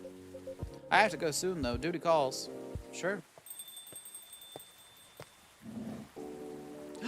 Freya! Hello, Ocha. How are you? Freya. Hey, Miss Green Hair. Hey, officer. Long time no see. I heard you've been going around the world, huh? Around the world is a bit much, but I've been somewhere.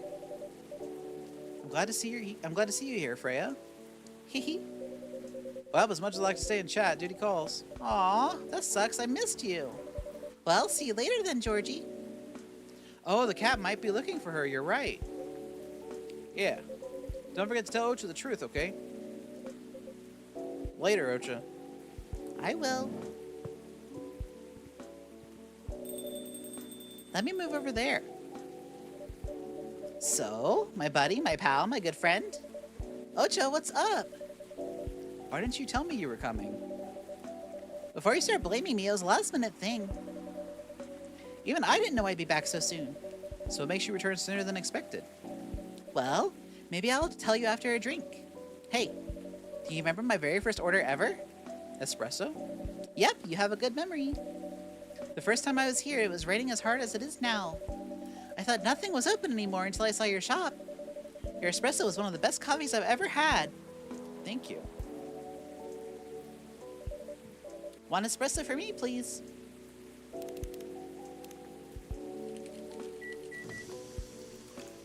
I missed Freya. Here you go, Freya. A cup of triple shot espresso for you. Great. Again, this deep aroma and such stellar flavors. Thanks. So, mind telling me why Officer Georgie said what he said? Which part? Something about telling me the truth? Well, about that. Okay. I'm leaving for a writer's residence soon, and it's really, really far away. What? I know. It was impulsive. It was something I did on a whim. I know. Me and my old buddy sent the application form like last month, not really expecting anything. But we got accepted, and somehow it's for this year's rotation. Which means I need to pack and get ready really soon. It's not a scam, is it? Of course not. How long is it going to be? I don't know, probably a few months. But I might try to keep traveling after that. Okay. Ocha? Are you sad? Nope. Don't be sad while I'm gone, okay? I said I'm not sad. Aw. Anyway, tell me what's been happening all this time I've been gone. There should be a lot of juicy stories waiting for me, right? Oh, you have no idea. Spill it, everything. All right. So it started around 2 weeks ago. I ruined 2 lesbians' lives. Aqua's still working on her game while Myrtle focuses on her job. It's clear they still have some snags in communicating with each other, but they've made up. Silver and Amanda's trip took them quite a bit further than they expected. And Pearl appears in a number of their selfies from London, Sydney, and the Mongolian steppe. Hyde's reputation as a dreamy, sensitive wedding photographer spread around all of Seattle. And Gala is fond of qualifying him in those exact terms to Hyde's obvious displeasure and secret joy, I think it said. Lua and Bailey has bought a little house with large windows, a small garden, and an extra bedroom. Bailey's has been using it as a workspace, but it stands ready to fulfill a whole other function when the timing is right. The Nekochel X RME collaboration was a success on a new signal was released on time. Even though the reviews are mixed, their true fans love it, and that's all that matters, she said. In spite of its impromptu nature, their first vlogcast was a success, especially with Rachel's appearance boosting the views. Lucas's team joined the production a few episodes later, and they're thinking about eventually covering their home states and communities. Fortunately, the vandalism ended before the rumors could worsen.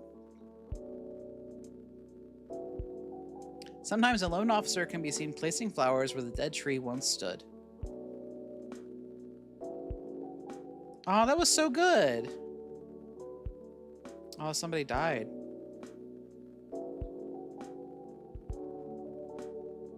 That was so good. I want to see if there's an after credits scene like there was in the last game. I'm still curious about that cat.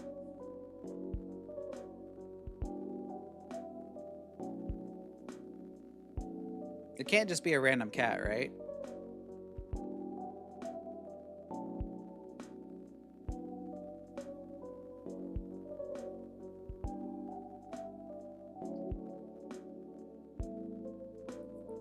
I really like these games. They're both really, really good.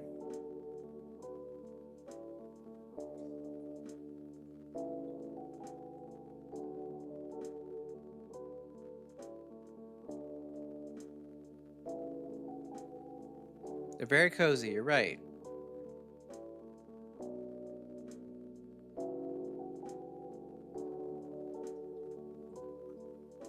They had warlocks on their team?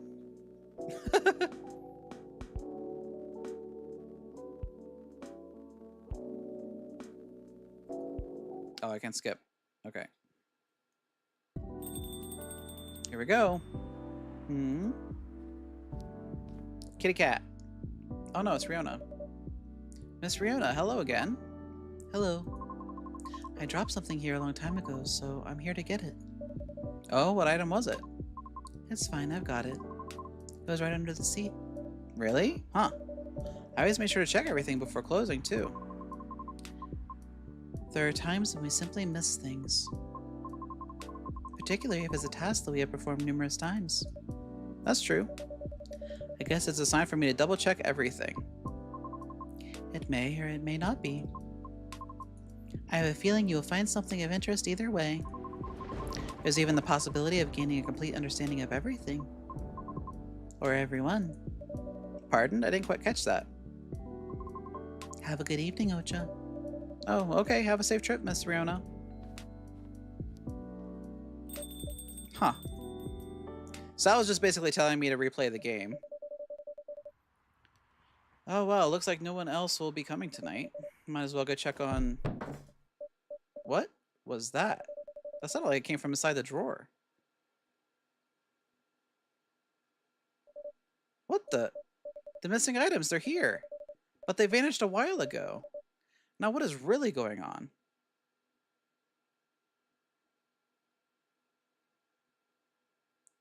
You've now seen part of the image, but there are still many details to discover.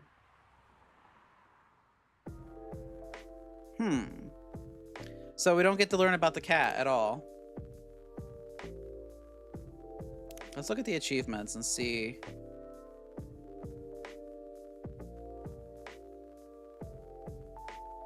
Maybe we should have given the talk about the right drink, dummy. Yeah.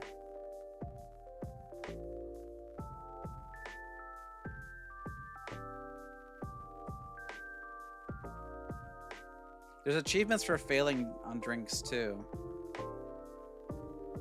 Serve Rachel milk honey green tea. Serve Rachel dream in blue. I did the sweetheart latte.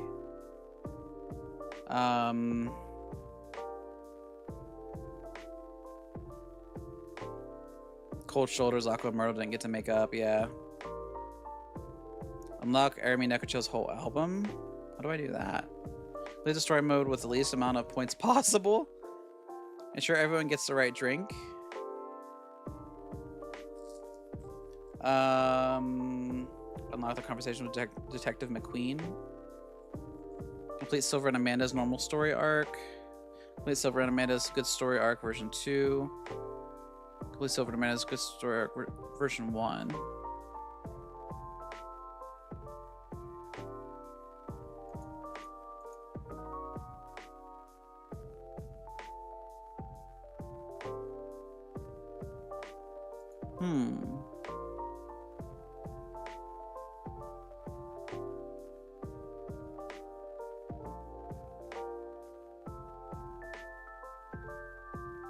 Yeah, I don't know. There's a lot of achievements I need to get, so maybe I'll play this on my own and see if I can get them or not. But oh, I didn't mean to do that. At this point, I'm just gonna look up the wiki to see the true ending. Yeah, I think I might do that too, actually. Well, we finished it, so let's see what we can do here. Anybody I know streaming?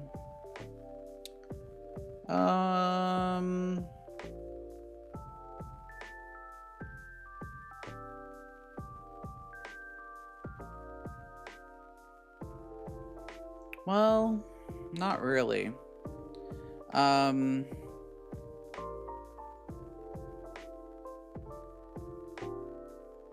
So I guess I'll just go. Thank you guys for hanging out with me tonight. I really appreciated it. I love having you guys all here while I finish this game. I got a little emotional there for a bit towards the end. It really kind of hits you. This game is really special. So oh, you're gonna stream Final Fantasy? Okay. Well, maybe I can wait a little bit then. Let's see.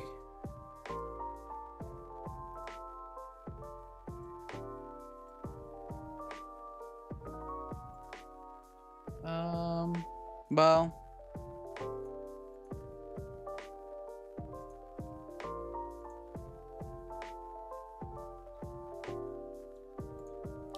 Let's look at the gallery, I guess.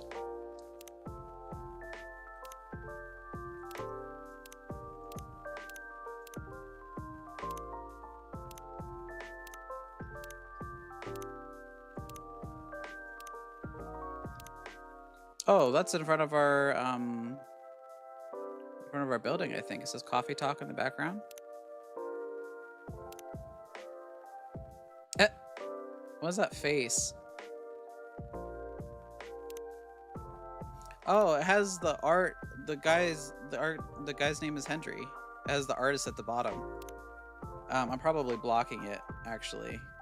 Here, let me. It'll take about 15 minutes, so it'll stay on Zoom with me. Okay. All right. Hold on.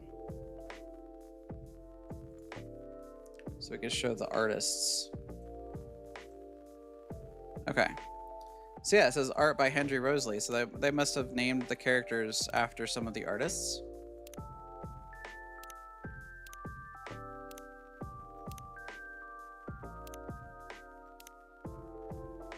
Oh, that must be her group. That's cute. Junkie Patchy.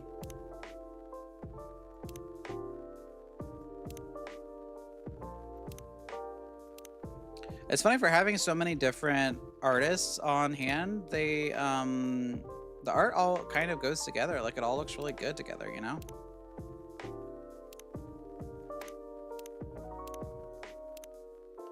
Like, it all looks very cohesive. Like it's all the same artist kind of a thing.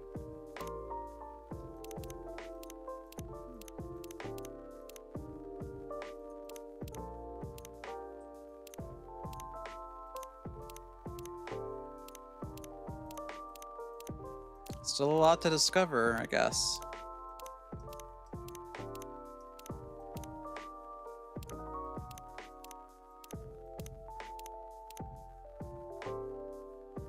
Oh, this is his concept art.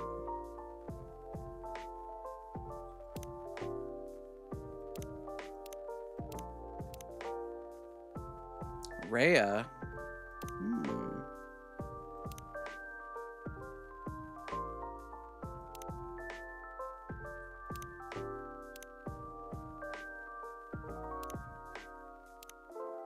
Oh, these are the newspaper pictures.